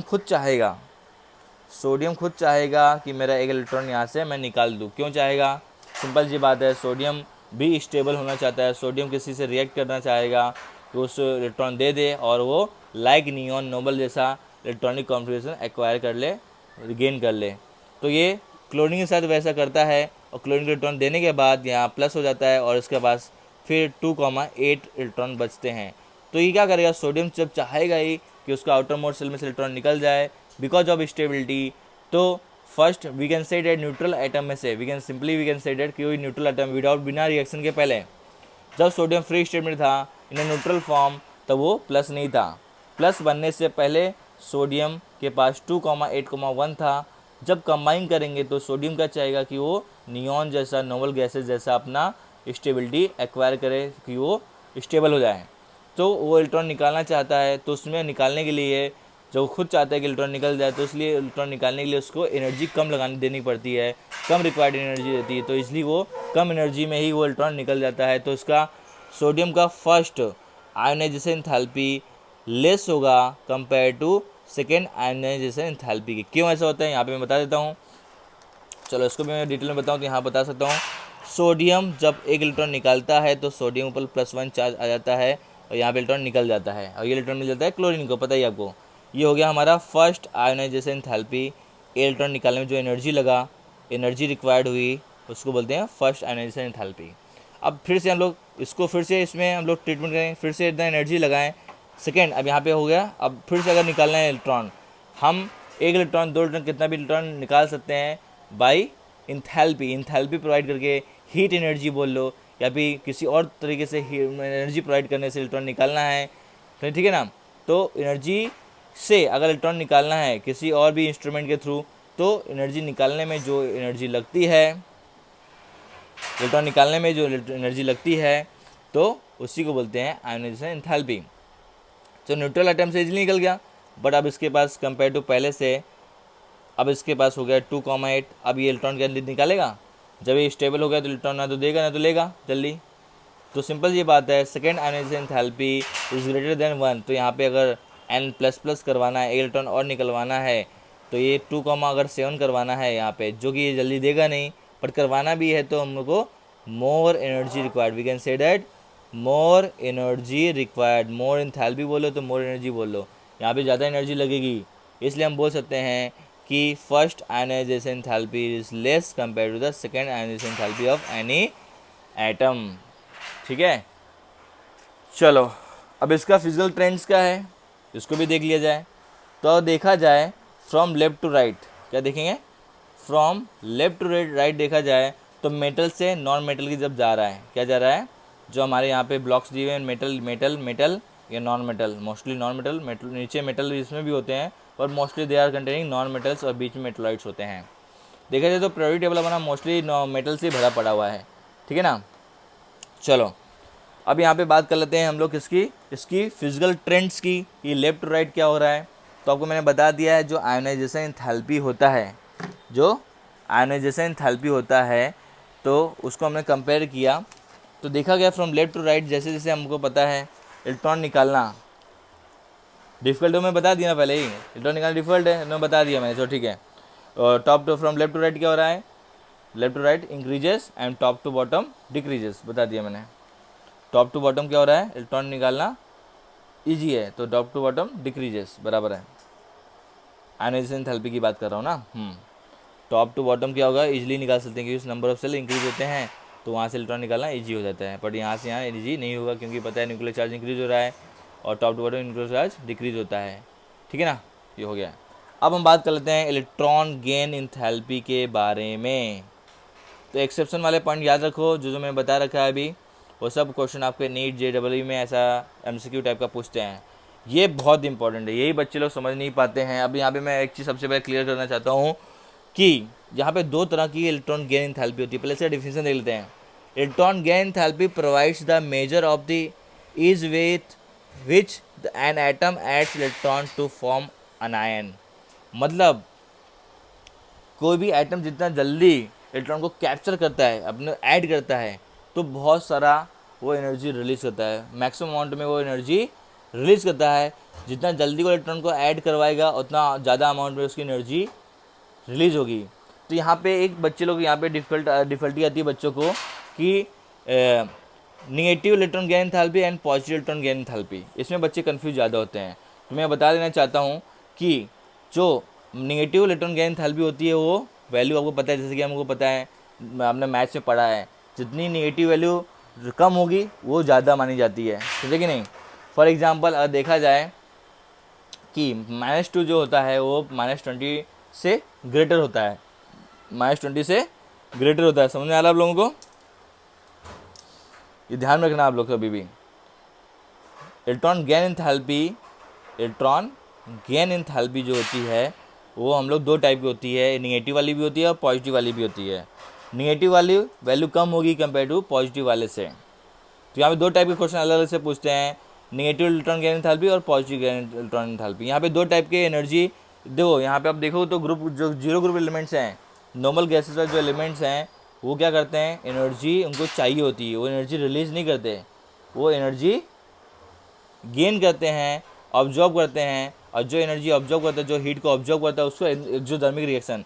तो जितने भी नोबल गैसेस हैं वो सभी किस टाइप के रिएक्शन, किस टाइप का इलेक्ट्रॉन गेन एंथैल्पी फॉर्म करते हैं, एंडोडर्मिक इलेक्ट्रॉन गेन एंथैल्पी उनमें होता है, उसमें एनर्जी ऑब्जॉर्व होती है, उसमें हीट रिलीज नहीं होती है, उसमें हीट ऑब्जॉर्व होती है, that is called they are absorbing heat and इसको एंडोडर्मिक इलेक्ट्रॉन गेन एंथैल्पी बोलते हैं। और रिमेनिंग जितना भी पार्ट और सभी है except noble gases, except noble gases, noble gas को अगर छोड़ दें हम लोग, तो नोबल गैस को छोड़ के जितना भी है यहाँ पे मेटल सारे जितने भी हैं सब नीचे सब भी है, नोबल गैस को छोड़कर सभी में जो होता है, सभी में नंबर ऑफ सेल, आपको पता है नोबल गैसेस में उनका एटॉमिक नंबर पूरा कम्प्लीटली फिल्ड होता है। उसमें अगर हीलियम की बात करें तो उसमें कितने सेल होते हैं, एक ही सेल होता है। नियॉन में सिर्फ 2 ही सेल होते हैं। अब नियॉन में ज़बरदस्ती हम लोग इलेक्ट्रॉन उसमें डालना चाहें, इलेक्ट्रॉन उसको लिवाना चाहें, इलेक्ट्रॉन गेन एंथैल्पी मतलब जितना इजीली वो इलेक्ट्रॉन गेन करेगा उतने ज़्यादा अमाउंट में एनर्जी रिलीज या तो ऑब्जॉर्व कर सकता है। यहाँ पे क्या होगा, क्योंकि नियॉन में जब या भी हीलियम जब इलेक्ट्रॉन ऐड करवाएंगे तो क्या होगा पता है उसको 2, नियॉन की बात करें तो उसमें क्या होता है, n = 2 होता है, n = 2 से n = 3 में जंप करवाना पड़ेगा इलेक्ट्रॉन को, क्योंकि वहाँ पे उसकी कैपेसिटी ही नहीं है इलेक्ट्रॉन फिल्ड करने की, क्योंकि उसमें सिर्फ s और p ऑर्बिटल्स होते हैं, d ऑर्बिटल्स होता नहीं है। इसलिए और पता है नियॉन में पहले से इलेक्ट्रॉन फिल्ड है सेकेंड सेल में, तो सेकेंड से थर्ड सेल में जंप करवाने के लिए इलेक्ट्रॉन्स को एनर्जी देनी पड़ती है, एनर्जी रिक्वायर्ड होती है। एनर्जी रिक्वायर्ड होती है मतलब वो एंडोडर्मिक एनर्जी लेंगे, एनर्जी गेन करेंगे तो बहुत सारा बहुत लार्ज अमाउंट में पॉजिटिव गेन एंथैल्पी देंगे। कितने देंगे, पॉजिटिव इलेक्ट्रॉन गेन एंथैल्पी देंगे। तो यहाँ पे क्या हो रहा है, from top to bottom, from top to bottom को बात कर लें, यहाँ पे मैंने यहाँ पे इसका लिस्ट भी बना के रखा है।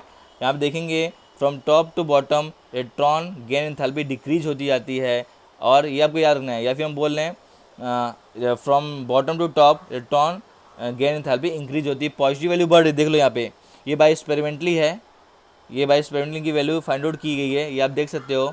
ये बहुत ही ज़्यादा अमाउंट में एनर्जी इनको चाहिए होती है, बहुत ही हायर अमाउंट में, बहुत से एक्सटेंसिव अमाउंट में, हायर अमाउंट में एनर्जी गेन करते हैं। तो ये बाय एक्सपेरिमेंटली पता किया गया है, फ्रॉम बॉटम टू टॉप ये इलेक्ट्रॉन गेन एंथैल्पी इंक्रीज होती है, और we can say top to bottom decrease होती है, ये बोल सकते हैं। ठीक है ना। यहाँ पे हीलियम जो है कुछ अलग वैल्यू दिखा रहा है, क्योंकि हीलियम बहुत छोटा सा एलिमेंट है, इसका हम लोग बाद में डिस्कशन करेंगे। फिलहाल आप देखोगे तो यहाँ से पॉजिटिव वैल्यू 68, 77, 96, 96, 116 यहाँ पे कंटिन्यूसली बढ़ती जा रही है। बहुत ही ज़्यादा अमाउंट में एनर्जी गेन करते हैं, सिर्फ यही गेन करते हैं। इन सभी के साथ जब इलेक्ट्रॉन ऐड अप करेंगे तो वहाँ पे बहुत ज़्यादा अमाउंट में एनर्जी रिक्वायर्ड होगी, उसको एंडोडर्मिक इलेक्ट्रॉन गेन एंथैल्पी बोलते हैं। वहीं बात कर लेते हैं और हाँ, एक और चीज़ यहाँ पे इसके साइड में जो होता है, आपको पता है फ्लोरीन, क्लोरीन, ब्रोमीन, आयोडीन और आइंस्टाइन, ये सभी क्या हैं, ग्रुप 70 एलिमेंट्स हैं। इन सभी को सिर्फ एक इलेक्ट्रॉन की ज़रूरत होती है, इनका न्यूक्लियर चार्ज बहुत ही ज़्यादा होता है, इनका जो न्यूक्लियर चार्ज होता है बहुत ही ज़्यादा होता है। न्यूक्लियर चार्ज बहुत ज़्यादा होने की वजह से और आउटर मोस्ट में सिर्फ एक इलेक्ट्रॉन की जरूरत इनको होती है।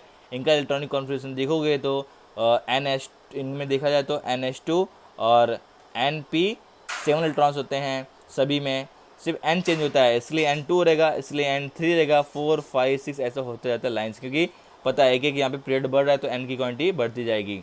तो क्या हो रहा है, यहाँ पे सिर्फ एक इलेक्ट्रॉन की ज़रूरत है, और यहाँ पे अट्रैक्शन भी ज़्यादा है, न्यूक्लियर चार्ज ज़्यादा है यहाँ पे, और एक इलेक्ट्रॉन की ही यहाँ पे सिर्फ जरूरत है आउटर मोस्ट को। तो ये बहुत ही जल्दी कैप्चर करते हैं इलेक्ट्रॉन को, और जितना जल्दी कैप्चर करते हैं इलेक्ट्रॉन उतना ज़्यादा अमाउंट में एनर्जी रिलीज़ करते हैं, बहुत ही एक्सटेंसिव अमाउंट में एनर्जी रिलीज़ करते हैं, क्योंकि ये लोग इलेक्ट्रॉन लेते हैं। अब इन सभी में बात की जाए, इनका आउटर मोस्ट, इनका जंपिंग नहीं हो रहा है, यहाँ पे इलेक्ट्रॉन ऐड करने के बाद इनका आउटर मोस्ट कंप्लीट हो रहा है। यहाँ पे n=2 से n=3 में जंप नहीं करवाना पड़ता इलेक्ट्रॉन को। डेट्स वाई इन सब रिमेनिंग जितना भी आइटम्स हैं एक्सेप्ट आपका नोबल गैसेज, सभी में सेम सेल में क्या इलेक्ट्रॉन एडअप होते हैं। डेट्स वाई ये लोग एनर्जी रिलीज़ करते हैं। एनर्जी रिलीज़ करने का मतलब हो गया हमारा कि ये लोग एक्सोथर्मिक रिएक्शन प्रोवाइड करते हैं जब इलेक्ट्रॉन गेन करते हैं, एक्सेप्ट नोबल गैसेज। यहाँ पे मैं लिख रखा है all elements except noble gases, ये सभी जो एलिमेंट्स हैं हमारे पीरियोडिक टेबल के, वो सभी क्या करते हैं, एक्सोथर्मिक रिएक्शन देते हैं, हीट निकलती है उनमें से बहुत लार्ज अमाउंट में। और हम बात कर लें हेलोजेंस की, तो हेलोजन में पता है एक ही इलेक्ट्रॉन की जरूरत होती है, जैसे बहुत सबसे ज़्यादा इनका ही निगेटिव इलेक्ट्रॉन गेन एंथैल्पी इनका सबसे ज़्यादा होता है। तो यहाँ पे एक बात और फोकस कर लो कि जितना जल्दी कोई भी एटम इलेक्ट्रॉन गेन करता है उतना उसकी ज़्यादा इलेक्ट्रॉन गेन एंथैल्पी होती है, उतनी उसकी ज़्यादा इलेक्ट्रॉन गेन एंथैल्पी होती है। जितना ज़्यादा वो क्या करेगा, इजीली इलेक्ट्रॉन को गेन करता है, उतना ज़्यादा उसकी क्या होगी, इलेक्ट्रॉन गेन एंथैल्पी होगी, वो बहुत सारा अमाउंट में एनर्जी रिलीज़ करेगा। ठीक है, तो मैं यहाँ पे मैंने लिख रखा है, यहाँ पे ये भी पढ़ सकते हैं हम लोग नीचे। चलो नीचे मैंने लिख रखा है, ध्यान दो, यहाँ मैंने लिख रखा है as you go from left to right nuclear charge increases, जैसे मैंने बता रखा था पहले ही है, लेफ्ट टू राइट जाएंगे न्यूक्लियर चार्ज बढ़ता है, प्रोटॉन्स बढ़ता है और आउटर मोस्ट में इलेक्ट्रॉन बढ़ते हैं। Attraction is more, electron is easily picked up atom, वो उतना ही जल्दी इलेक्ट्रॉन को गेन करेंगे, और जितना ईजिली कोई भी एटम इलेक्ट्रॉन गेन करता है वो बहुत ज़्यादा अमाउंट में एनर्जी रिलीज़ करता है। तो जैसे जैसे हम लोग लेफ्ट टू राइट जाएंगे वैसे ही negative electron gain enthalpy from left to right बढ़ती है। फ्रॉम लेफ्ट टू राइट क्या होगी, आप देख सकते हैं यहाँ पे मैंने टेबल भी बना रखा है, लेफ्ट टू राइट जा रहे हैं तो दिख रही बढ़ेगी नहीं यहाँ पे, इसको छोड़कर इनको छोड़ दो, क्योंकि हमने नोबल गैस के बारे में एक्सोथर्मिक एंडोथर्मिक रिएक्शन करवा रखा है, इनमें एक्सोथर्मिक होता है। लेफ्ट टू राइट यहाँ पे दो कॉलम मैंने बना रखे हैं, लेफ्ट टू राइट में पहले ऑक्सीजन आता है फिर फ्लोरीन आता है, तो यहाँ पे कम है क्या, negative electron gain enthalpy oxygen का कम है as compare to fluorine. Fluorine oxygen से कंपेयर में बहुत ही बोलते ना बहुत ही ईजिली इलेक्ट्रॉन गेन कर लेता है, और जितना ईजिली कोई भी इलेक्ट्रॉन गेन करता है स्पेसीज उतना ज़्यादा वो अमाउंट में एनर्जी रिलीज़ करता है। जितना ईजिली वो इलेक्ट्रॉन गेन करता है उतना ज़्यादा अमाउंट में आपका वो एनर्जी रिलीज़ करेगा। तो कंपेयर टू ऑक्सीजन देख रहे हो, फ्लोरीन में यहाँ पे -141 है, यहाँ पे क्या है -328 है, ये ईजिली इलेक्ट्रॉन गेन कर सकता है इसलिए इसका अमाउंट ज़्यादा है। अब आपको पता ही है कि इलेक्ट्रॉन गेन करने में ये इजली गेन करेगा, ऑक्सीजन इजली गेन नहीं करेगा। तो देखा जाए तो इसकी आपको पता है, अगर नेगेटिव की बात करें तो वैल्यू किससे ज़्यादा है, ऑक्सीजन की वैल्यू कंपेयर टू फ्लोरीन ज़्यादा है। बट जो नंबर रहेगा वो ज़्यादा रहेगा, अमाउंट ऑफ नंबर ज़्यादा रहेगा, दिख रहा है ना, नंबर ज़्यादा है इसमें, एक्सटेंसिव अमाउंट में वो एनर्जी रिलीज़ करता है। तो ऑक्सीजन के कंपेयर में फ्लोरीन बहुत ज़्यादा अमाउंट में एनर्जी रिलीज़ करता है। हाँ, अगर नेगेटिव की बात करें तो इसकी वैल्यू ग्रेटर है compare to this. But number की बात करें तो नंबर इसके ज़्यादा है, क्योंकि मैंने बोला बहुत ज़्यादा अमाउंट में एनर्जी रिलीज़ करता है। जितना कम इलेक्ट्रॉन की जरूरत पड़ेगी, फ्लोरीन ऑक्सीजन 2 इलेक्ट्रॉन की जरूरत पड़ रही थी, इसलिए कम एनर्जी रिलीज़ किया हुआ है, यहाँ पे ज़्यादा एनर्जी रिलीज़ किया हुआ है। ठीक है, तो ये ध्यान में रखो कि इलेक्ट्रॉन गेन एंथैल्पी का मतलब यही है कि कोई भी एटम जितना इजीली इलेक्ट्रॉन गेन करेगा उतना वो निगेटिव वैल्यू ज़्यादा देगा, समझ आना, ठीक है ना। इलेक्ट्रॉन गेन एंथैल्पी की मैं बात कर रहा हूँ, कौन सी, एक्सोथर्मिक वाली, एक्सेप्ट दीज नोबल गैसेस। तो आगे हम बात कर लेते हैं, और भी इनका भी एक्सेप्शन है। तो इनका एक्सेप्शन मैंने यहाँ पे लिख रखा है, ये पहले तो लिस्ट देख लो आप लोग। इलेक्ट्रॉन गेन एंथैल्पी, हम लोग फ्रॉम लेफ्ट टू राइट जाएंगे तो इलेक्ट्रॉन गेन एंथैल्पी बढ़ती है, बढ़ी ना। निगेटिव इलेक्ट्रॉन गेन एंथैल्पी यहाँ लिख सकते हैं लोग, पॉजिटिव नहीं, यहाँ पे 2 टाइप की होती है, निगेटिव गेन एंथैल्पी इंक्रीज हो रही है, ध्यान देना, 2 होती है, पॉजिटिव इलेक्ट्रॉन गेन एंथैल्पी और निगेटिव इलेक्ट्रॉन गेन एंथैल्पी। तो यहाँ पे क्वेश्चन बनाना चाहिए, इन दोनों में बना सकते हैं कि why negative electron gain enthalpy of fluorine is larger compare to oxygen. तो हम बोल सकते हैं because of fluorine easily gain electron, because fluorine wants only 1 electron to complete its outer most shell, it can easily gain electrons from the any atom. Okay, वो किसी से भी electron आसानी से ले सकता है और बहुत लार्ज अमाउंट में एनर्जी रिलीज करता है, इसलिए उसकी निगेटिव वैल्यू बढ़ेगी कंपेयर टू ऑक्सीजन, ये हम बोल सकते हैं। समझ में आ रहा है कि नहीं। अब देख लो यहाँ पे कंपैरिजन कर लेंगे तो हेलोजन में ही सबसे ज़्यादा है, यहाँ पे कंपैरिजन करें तो हेलोजन में ही negative gain electron gain enthalpy maximum है। ओके, अब एक और हम लोग टॉप टू बॉटम भी आते हैं। Top to bottom electron gain enthalpy क्या होती है, negative electron gain enthalpy decrease होती है। We can say that electron gain enthalpy, अब यहाँ पे 2 टाइप का है, कंफ्यूज मत होना, मैं यहाँ पे बोल रहा हूँ negative electron gain enthalpy decrease होती है। बट टॉप टू बॉटम जाएंगे तो यहाँ पे देखो, यहाँ पे निगेटिव वैल्यू कम हो रही कि नहीं, आप देखोगे यहाँ पे तो निगेटिव वैल्यू कम हो रही है, ये पॉजिटिव ज़्यादा जा रहे हैं, राइट ना। टॉप टू बॉटम क्या हो रहा है, यहाँ पे निगेटिव इलेक्ट्रॉन गेन एंथैल्पी कम हो रही है, समझे। और बॉटम टू टॉप जाएंगे तो निगेटिव इलेक्ट्रॉन गेन एंथैल्पी ज़्यादा हो रही है। बट यहाँ पे थोड़ा उल्टा कैसे है, जैसे ऊपर जाते हैं हम लोग क्लोरीन से फ्लोरीन में जा रहे हैं तो यहाँ तो ज़्यादा होनी चाहिए negative electron gain enthalpy compare to chlorine, और ऑक्सीजन का भी ऐसा केस नहीं हो रहा है। अब टॉप टू बॉटम जा रहे हैं, बॉटम टू टॉप जा रहे हैं, -174 है, फिर 190, 195 है, 200, यहाँ पे तो 250 होना चाहिए। तो इन दोनों में ऐसा हो रहा है कि कुछ अलग हो रहा है। अब देखा जाए तो कंपेयर टू सल्फर ऑक्सीजन का निगेटिव इलेक्ट्रॉन गेन एंथैल्पी ज़्यादा होना चाहिए, मतलब इसमें जो negative value amount of energy यहाँ पे नंबर जो होगा इसका ज़्यादा होना चाहिए, क्योंकि इजली इसका साइज़ छोटा है कंपेयर टू सल्फर। फ्लोरीन का भी इन दोनों में का साइज़ छोटा है, इनका दोनों का कॉम्पैक्ट स्ट्रक्चर है, साइज़ छोटा है, तो इलेक्ट्रॉन तो इजली गेन कर सकते हैं ना। पर ऐसा क्यों नहीं हो रहा है, वो मोर इलेक्ट्रॉन निगेटिव भी हैं कंपेयर टू सल्फर क्लोरीन की कंपेयर में, ऑक्सीजन और फ्लोरीन मोर इलेक्ट्रॉन निगेटिव भी हैं। तो ऐसा क्या हो रहा है कि यहाँ पे इलेक्ट्रॉन ऐड नहीं हो पा रहा है इजली।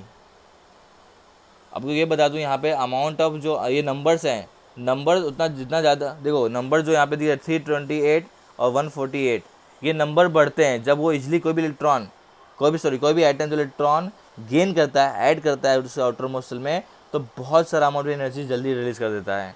तो इसके कंपेयर में इसको ज़्यादा रिलीज़ करना चाहिए था, यहाँ 200 है, यहाँ पे एक 141 ही है।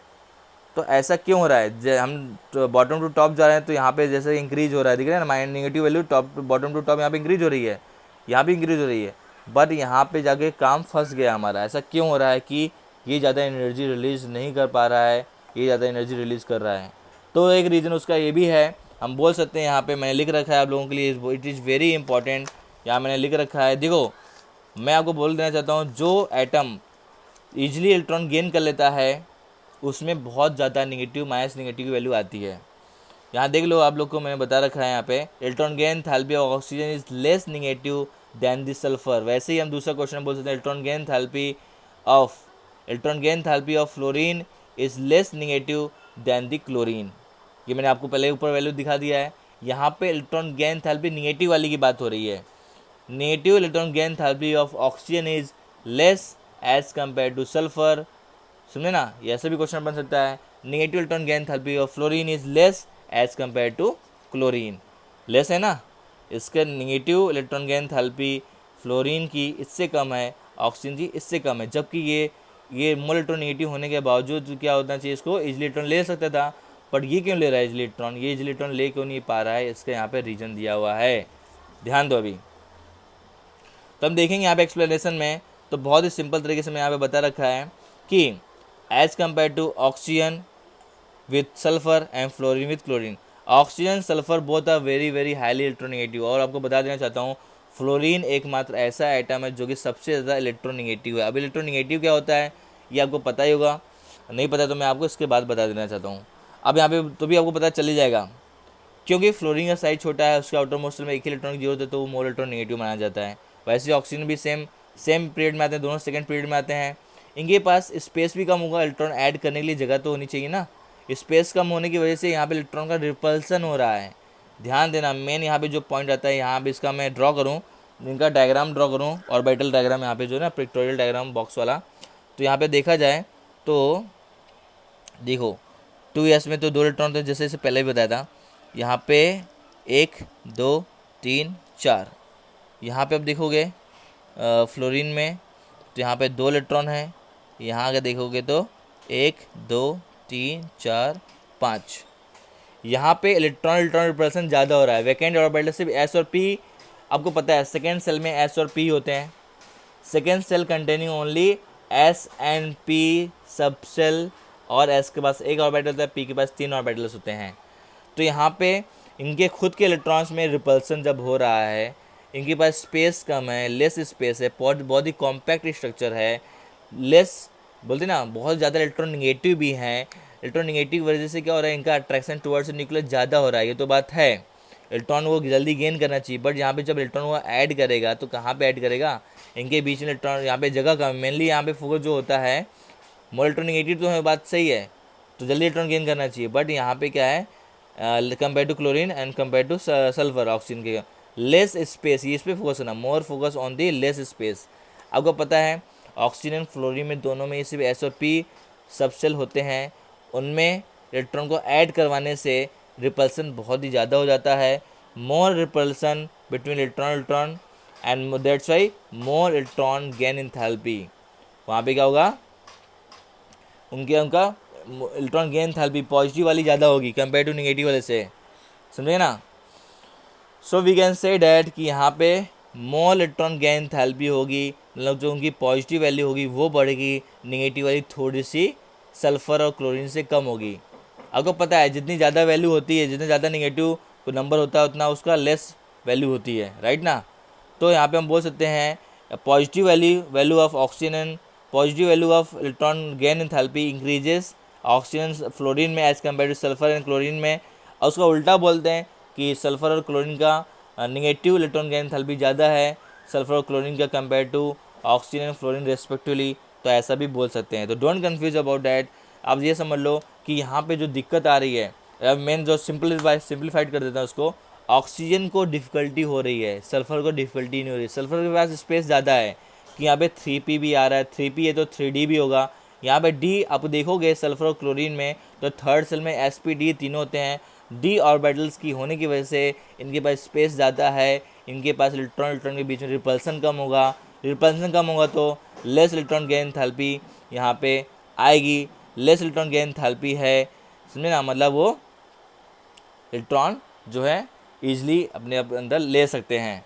समझ में आ रहा है कि नहीं, यहाँ पे सिंपल सी बात है, ऑक्सीजन को डिफ़िकल्टी हो रही है, वो जल्दी इलेक्ट्रॉन नहीं गेन कर पा रहा है, इसलिए वो बहुत ही हायर अमाउंट में एनर्जी रिलीज नहीं कर पाएगा as compare to sulphur. Sulphur बहुत ईजिली इलेक्ट्रॉन गेन कर सकता है कंपेयर टू ऑक्सीजन उस पर स्पेस ज़्यादा है, इसलिए यहाँ पे जो electron gain enthalpy negative value वो ज़्यादा होगी और ऑक्सीजन की कम होगी। क्लोरीन भी फ्लोरीन के कंपेयर में क्लोरीन इजीली इलेक्ट्रॉन गेन कर सकता है, क्योंकि उस पास 3d स्पेस है ज़्यादा है, तो फ्लोरीन नहीं कर पाएगा क्योंकि उनके पास स्पेस कम की होने की वजह से। अब कम जगह होगी, पता ही आपको, कम जगह होगी तो क्या होगा, वहाँ पे रिपल्सन होगा, इलेक्ट्रॉन इलेक्ट्रॉन के बीच में, और स्पेस ज़्यादा होगा तो रिपल्सन का अमाउंट कम होगा। जहाँ पे रिपल्सन ज़्यादा है वहाँ पे जब इलेक्ट्रॉन एक दूसरे से जब भाग ही रहे हैं दूर, वो इलेक्ट्रॉन जब आपस में उनकी बनी नहीं रही है, और पता है दोनों का चार्ज निगेटिव होता है, तो वो दूर ही जाना चाहेंगे। जब दूर जाना चाहते हैं तो और एक्स्ट्रा इलेक्ट्रॉन जब ऐड करवाओगे ज़बरदस्ती, तो क्या वो ऐड करेगा जल्दी? नहीं ऐड करेगा, समझे कि नहीं।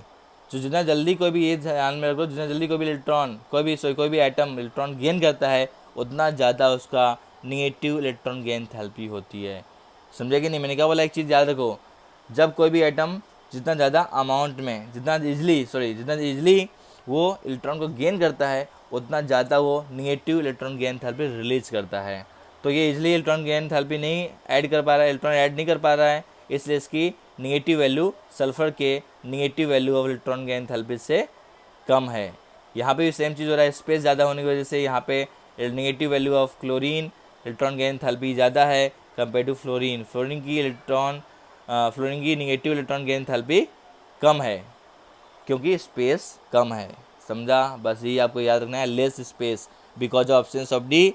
यहाँ पे मोर स्पेस है तो इजिली इलेक्ट्रॉन गेन कर सकता है, इसलिए यहाँ पे high amount of energy negative वाली इलेक्ट्रॉन गेन थैलेपी रिलीज करेगा क्लोरीन और सल्फर।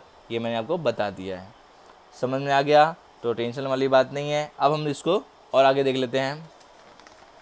अब आगे बात करें और ट्रेंड्स आता है, तो यहाँ पे मैं इलेक्ट्रोनिगेटिविटी के बारे में बता देता हूँ, व्हाट इज मीन बाय, क्योंकि अभी निगेटिविटी के बारे में बात कर ही रहते हैं।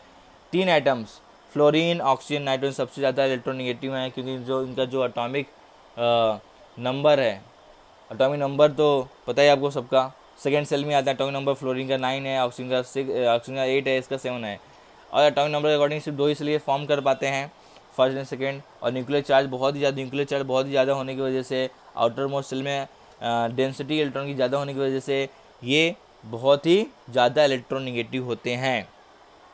तो यहाँ पे इसका मतलब क्या है, जब कोई भी फ्लोरीन एटम किसी वीक वाले से बॉन्डिंग करे, like hydrogen which is a more electropositive, वो अपना इलेक्ट्रॉन इजिली नॉन मेटल्स को दे सकता है। हाइड्रोजन एक ऐसा एटम है जो कि कुछ प्रॉपर्टी शो करता है विथ हाइड्रोजन जैसा, और कुछ प्रॉपर्टी ग्रुप नंबर 1 जैसा शो करता है। इसके बारे में बाद में बताऊंगा, अनोमलस बिहेवियर।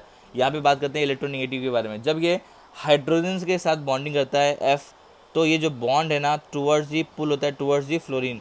फ्लोरीन की कैपेसिटी क्या होती है, ये इलेक्ट्रॉन हाइड्रोजन इलेक्ट्रॉन्स को अपनी तरफ खींचने की, क्योंकि इसको सिर्फ एक ही इलेक्ट्रॉन की ज़रूरत है, एक्वायरमेंट है, और इसका न्यूक्लियर चार्ज बहुत ही हाई है कंपेयर टू हाइड्रोजन। ये सब रीजन की वजह से ये बन जाता है मोर इलेक्ट्रोनिगेटिव।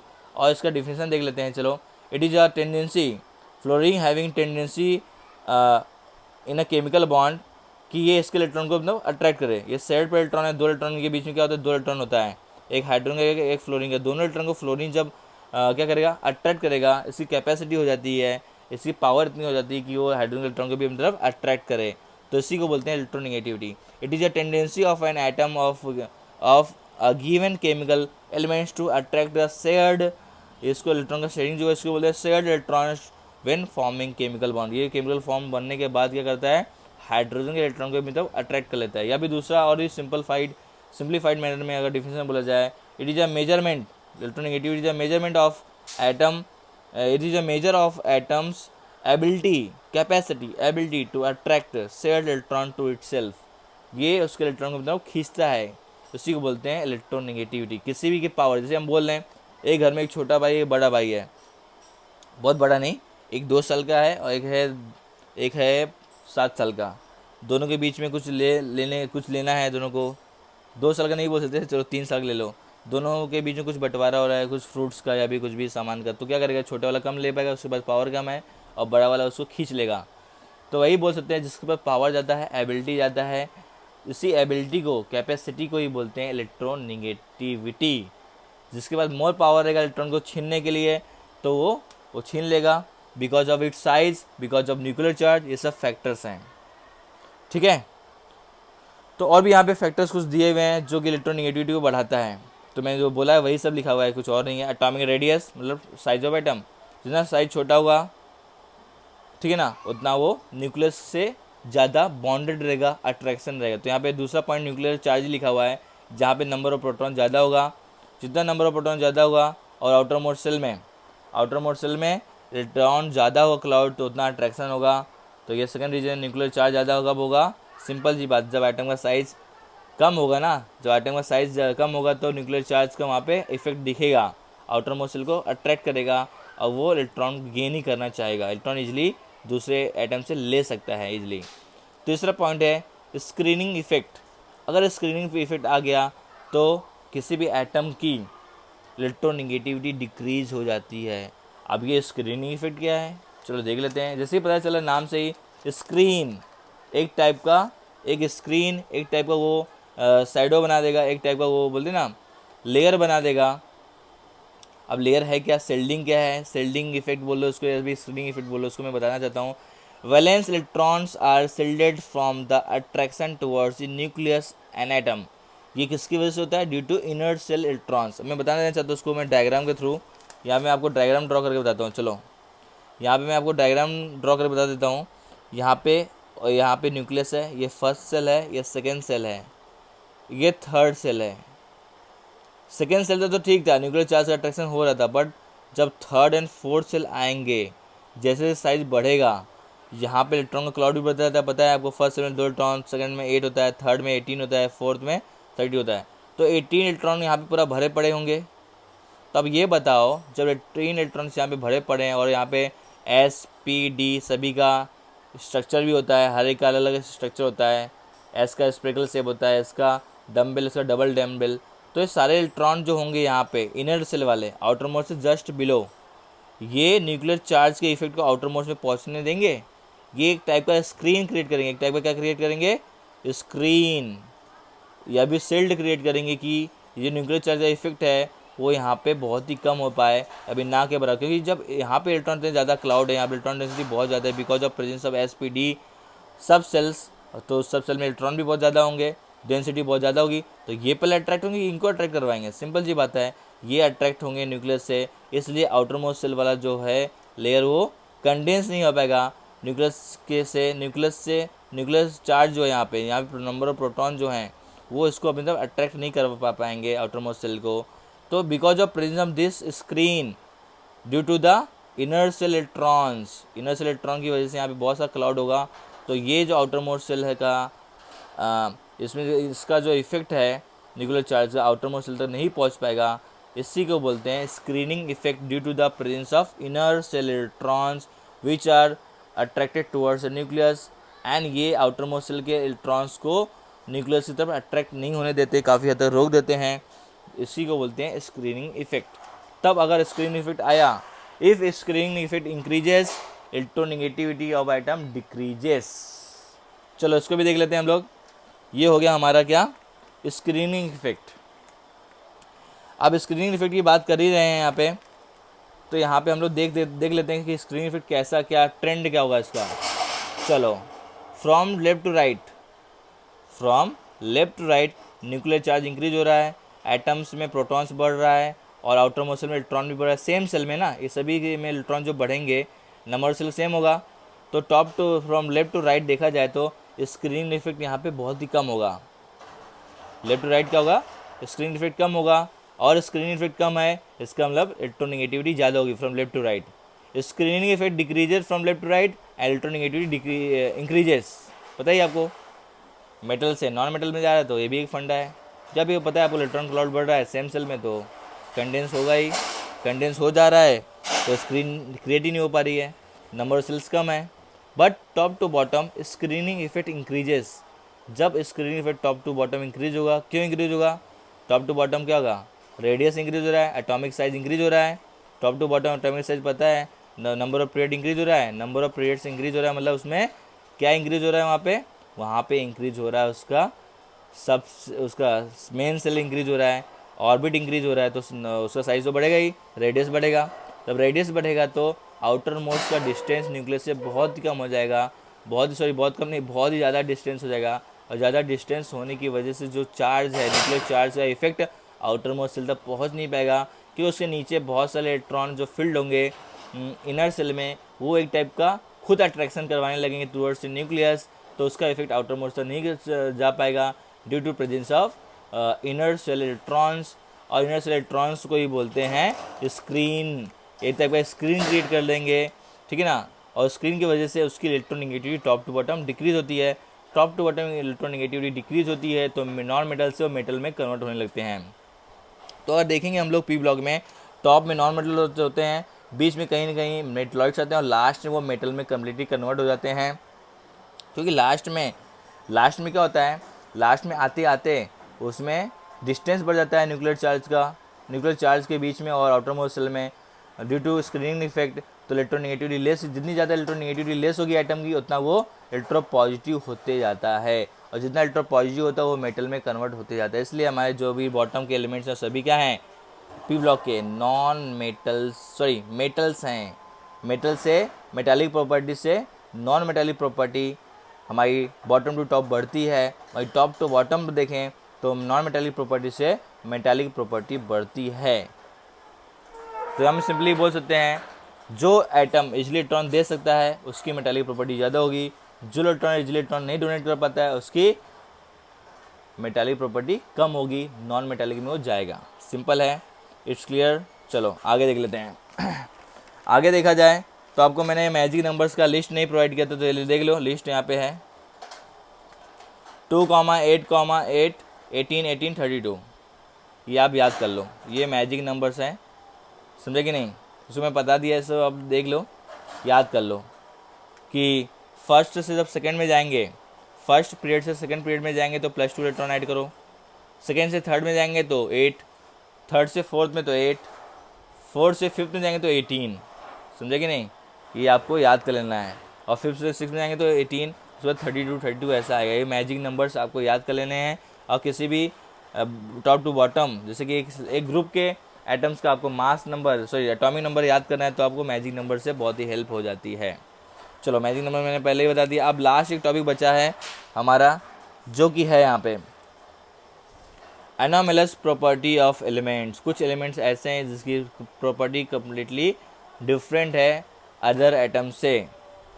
अब देखोगे यहाँ पे पीरियोडिक टेबल की बात कर लें तो पीरियोडिक टेबल में आप देखो टॉप पे यहाँ पे हाइड्रोजन और हीलियम दोनों को ही अलग रखा है। वो किसी भी ब्लॉक के एलिमेंट्स नहीं है एक्चुअली देखा जाए तो। वैसे हीलियम को रख दिया गया है पर हाइड्रोजन को अभी भी रखा नहीं गया है। वो ना तो एस ब्लॉक का है ना तो ग्रुप 17 से मैच करता है। अब हाइड्रोजन की यहाँ पे बात कर लें तो हाइड्रोजन की जो प्रॉपर्टी है वो है सिमिलर विथ कुछ प्रॉपर्टी लिथियम फर्स्ट ग्रुप जैसी होती है, एस ब्लॉक के एलिमेंट्स के फर्स्ट ग्रुप की अल्कलाई मेटल जैसी होती है, और कुछ प्रॉपर्टी वो हेलोजन फैमिली ग्रुप 17 को बोलते हैं। 17 के साइड में होते हैं हमारे ग्रुप 18 चैल्कोजेंस मतलब वो ऑक्साइड और फॉर्मिंग है, और फॉर्मिंग को हम लोग बोलते हैं चैल्कोजेंस। और फॉर्मिंग एलिमेंट्स हैं हमारे ऑक्सीजन, सल्फर, सेलेनियम, ठीक है ना, ये सब क्या हमारे और फॉर्मिंग एलिमेंट्स हैं। इसलिए हम लोग ग्रुप ये फैमिली बोल सकते हैं। ऑक्सीजन फैमिली बोल लो या तो चैल्कोजेंस बोल लो। हेलोजन फैमिली ग्रुप नंबर 17 को बोलते हैं। Boron family group number 13, carbon family group number 14, nitrogen family group number 15 को बोला जाता है पी ब्लॉक्स में। तो यहाँ पे हम बात कर रहे थे वो देख लेते हैं कि हाइड्रोजन जो है वो दोनों टाइप की प्रॉपर्टी शो करता है। Sum property look like halogen family, sum property look like S1 family. S1 मतलब फर्स्ट ग्रुप एलिमेंट जैसे शो करता है, इसलिए इसको किसी भी ग्रुप में शामिल नहीं किया गया है, किसी भी ब्लॉक्स में शामिल नहीं किया गया है और इससे सबसे ऊपर रख दिया गया है ऐसे ही। Hydrogen is a special case, so it is a special case, so it is not a part of any block. समझ में आ गया, किसी भी ब्लॉक के पार्ट नहीं है, ध्यान रखना, ठीक है। बट इसका हम लोग देखें इलेक्ट्रॉनिक कॉन्फ़िगरेशन तो 1s1 आता है, तो 1s1 पे मत जाओ, मैंने आपको बता रखा था 1s1 आया तो वो ग्रुप 1 का रहेगा। बट यहाँ पे हाइड्रोजन को अलग ही रखा गया है क्योंकि इसकी property sum property look like first group, sum property look like 17 group. अब हीलियम की बात कर लें तो हीलियम तो जो उसका इलेक्ट्रॉनिक कॉन्फ़िगरेशन है, अगर हम लोग हीलियम का इलेक्ट्रॉनिक कॉन्फ़िगरेशन करें तो क्या मिलता है हमको मिलता है 1s2 मिलता है। हीलियम में सिर्फ 2 इलेक्ट्रॉन होते हैं, एटॉमिक नंबर 2 है, 2 इलेक्ट्रॉन होते हैं। तो देखा जाता है इसका इलेक्ट्रॉनिक कॉन्फ़िगरेशन से ये पता चल रहा है कि ये तो ग्रुप नंबर 2 का एलिमेंट्स है।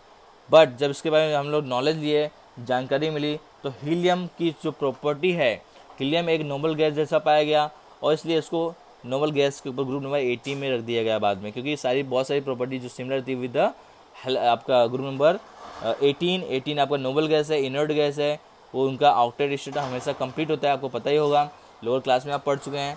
तो helium is an exception by electronic configuration. It should be part of the S block, but its properties resembles with the P block में जो ग्रुप 18 है उससे रिजेंबल करती है. So it is a part of P block, group number 18 में शामिल कर दिया गया है. तो आप देखोगे इसका इलेक्ट्रॉनिक कॉन्फिगरेशन कुछ ऐसा होता है. इसके बावजूद भी इसको ग्रुप नंबर किसमें, कौन से ब्लॉक में रखा है, P ब्लॉक का एलिमेंट माना जाता है. नॉर्मल गैस में शामिल कर लिया गया है, टॉप पे रख दिया गया है. ठीक है. और कुछ और भी यहाँ पे एलिमेंट्स हैं. हम बात कर लेते हैं सेकंड पीरियड एलिमेंट्स की.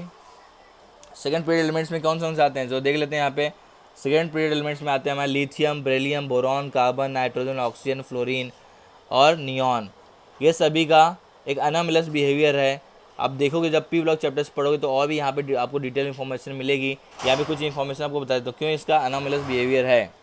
तो आप देखोगे यहाँ पे तो lithium, beryllium, boron, carbon, nitrogen, oxygen, fluorine और नियॉन, इन सभी की जो एक सिमिलर प्रॉपर्टी है, जो कि इन सभी में सिमिलरिटी होती है, वो मैं यहाँ बता देना चाहता हूँ. रीजन्स क्या है इनकी जो प्रॉपर्टी है. जैसे लिथियम फैमिली पता है, लिथियम के फर्स्ट ग्रुप का एलिमेंट है. बेरिलियम सेकंड का है. बोरॉन ग्रुप नंबर 13 का है. Boron family, carbon family, nitrogen family, oxygen family और फ्लोरीन वाली जो है हेलोजन फैमिली, फ्लोरीन वाली फैमिली बोल सकते हैं उसको. तो रीजन्स यहाँ पे है. फर्स्ट रीजन है स्मॉल साइज़, सभी दो दो सेल हैं, स्मॉल साइज़ है. तो ये सब क्या है हमारे, ये सब हमारे स्मॉल साइज़ हैं सबके एज कम्पेयर टू अदर. एक रीजन ये हो गया अनोमलस प्रॉपर्टी का. लार्ज चार्ज है, रेडियस रेशियो यहाँ पे देखा जाए अभी लार्ज चार्ज बोल सकते हैं. यहाँ पे आप देखोगे तो ये सभी क्या है, हाईली इलेक्ट्रोनेगेटिव भी हैं, इनका न्यूक्लियर चार्ज ज़्यादा है. प्रेजेंस ऑफ ओनली, यहाँ भी इनमें सिर्फ 2s एंड 2p है. इसलिए आपने देखा था इन नाइट्रोजन ऑक्सीजन में, नाइट्रोजन ऑक्सीजन फ्लोरीन में देखेंगे तो हमने देखा था कि इनमें क्या हो रहा था, इनमें नेगेटिव इलेक्ट्रॉन की एंथैल्पी कम थी एज़ कम्पेयर टू इसके बाद वाले एलिमेंट से, क्योंकि इनमें स्पेस ही कम है, इलेक्ट्रॉन रिपल्सन भी हो रहा था. तो ऐसी बहुत सारी प्रॉपर्टी इनकी अलग हो जाती है कंपेरेटिवली इनके फैमिली मेम्बर से.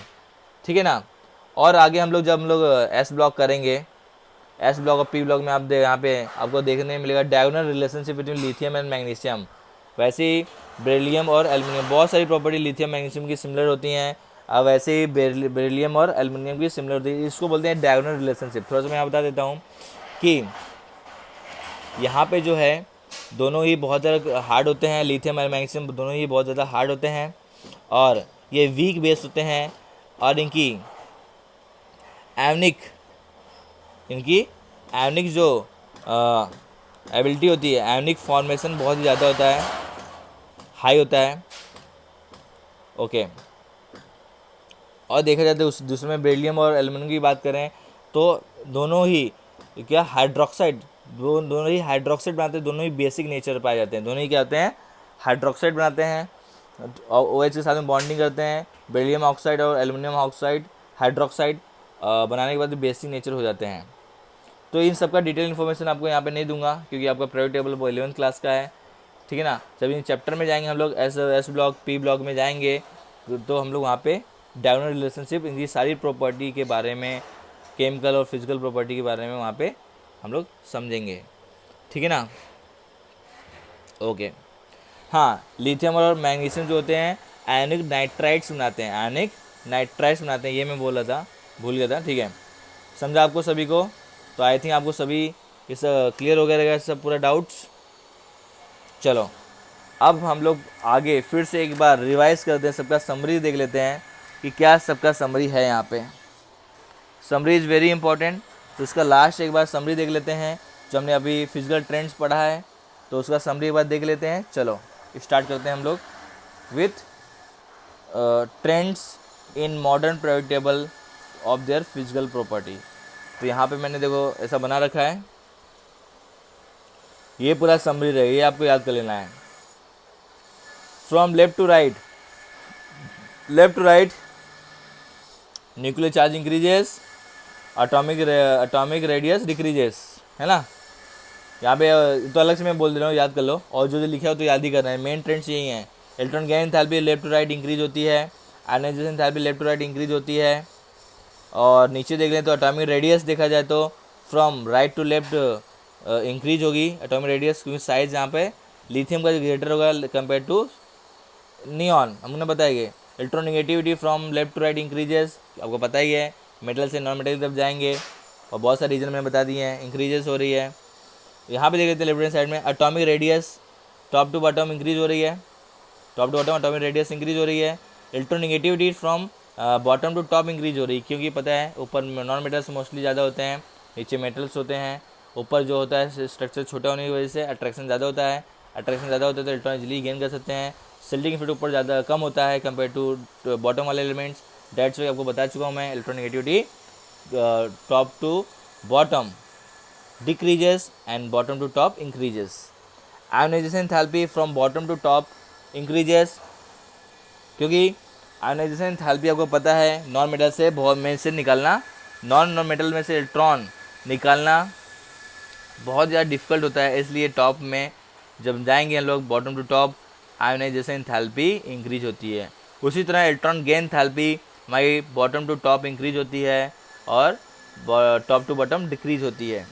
अब इलेक्ट्रॉन गेन एंथैल्पी ज़्यादा फोकस करना, फिर से मैं आपको दिखा देता हूँ, यहाँ देखो है ना, electron gain enthalpy bottom to top increase हो रही है, बॉटम टू टॉप यहाँ पे इंक्रीज हो रही है। कौन सी negative value, electron gain enthalpy की निगेटिव वैल्यू यहाँ से लेस निगेटिव है।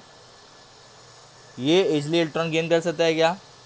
नहीं, इजीली इलेक्ट्रॉन गेन नहीं कर सकता, इसलिए लेस अमाउंट ऑफ एनर्जी यहाँ पे रिलीज हुई है।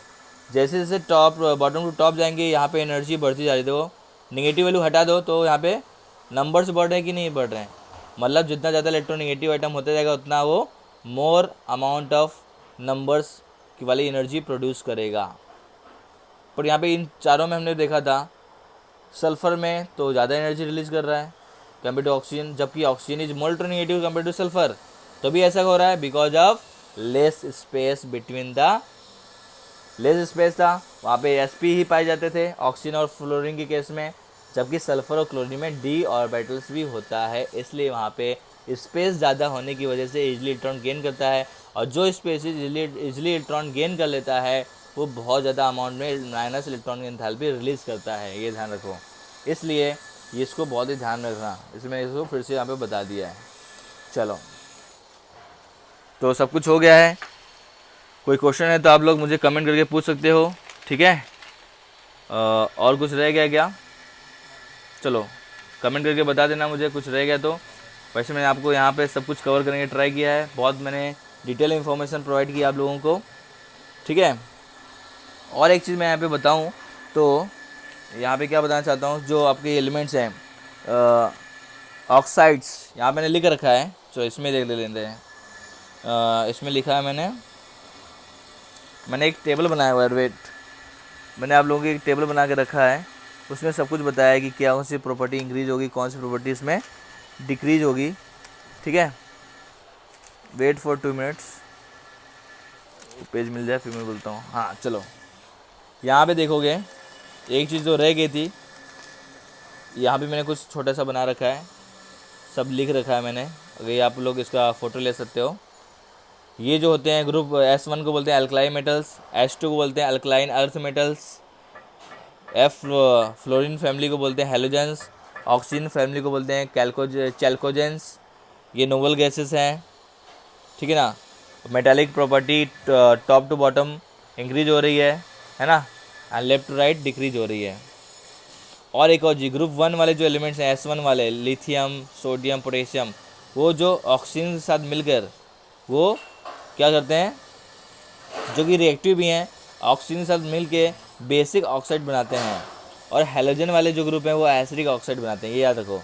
Halogen family forming acidic oxide and group number 1 forming basic oxides, because they are very reactive. पता है इनको भी इलेक्ट्रॉन चाहिए और ये भी तो रिएक्टिव मेटल्स ही हैं, बोथ आर वेरी रिएक्टिव। ये बनाते हैं एसिडिक ऑक्साइड, ये बनाते हैं बेसिक ऑक्साइड्स। इनको बोलते हैं ट्रांजिशन मेटल्स, इनको डी ब्लॉक एलिमेंट्स को। और इन सभी के कंपेयर में इन दोनों के बीच में जो आते हैं बेसिक ऑक्साइड और एसिडिक ऑक्साइड के बीच वाले जो पार्ट वो न्यूट्रल होंगे मोस्टली, या तो एम्फोटेरिक ऑक्साइड होंगे। न्यूट्रल होंगे या तो एम्फोटेरिक, मतलब दोनों नेचर शो करेंगे, बेसिक ऑक्साइड वाले भी और एसिडिक ऑक्साइड वाले भी नेचर शो करेंगे। इसलिए हम लोग जो बीच वाले एलिमेंट्स और रह गए हैं S2 वाले और D वाला पूरा और P वाला, इन दोनों को छोड़कर F के पहले वाले सभी हमारे न्यूट्रल हो सकते हैं, एम्फोटेरिक ऑक्साइड हो सकते हैं। तो ये इन्फॉर्मेशन मैंने बता दिया आपको डिटेल में। चलो अब तक लिए इतना ही, हम मिलते हैं न्यू लेक्चर में नए टॉपिक लेके, ठीक है ना। तब तक लिए tata bye bye, take care, okay bye.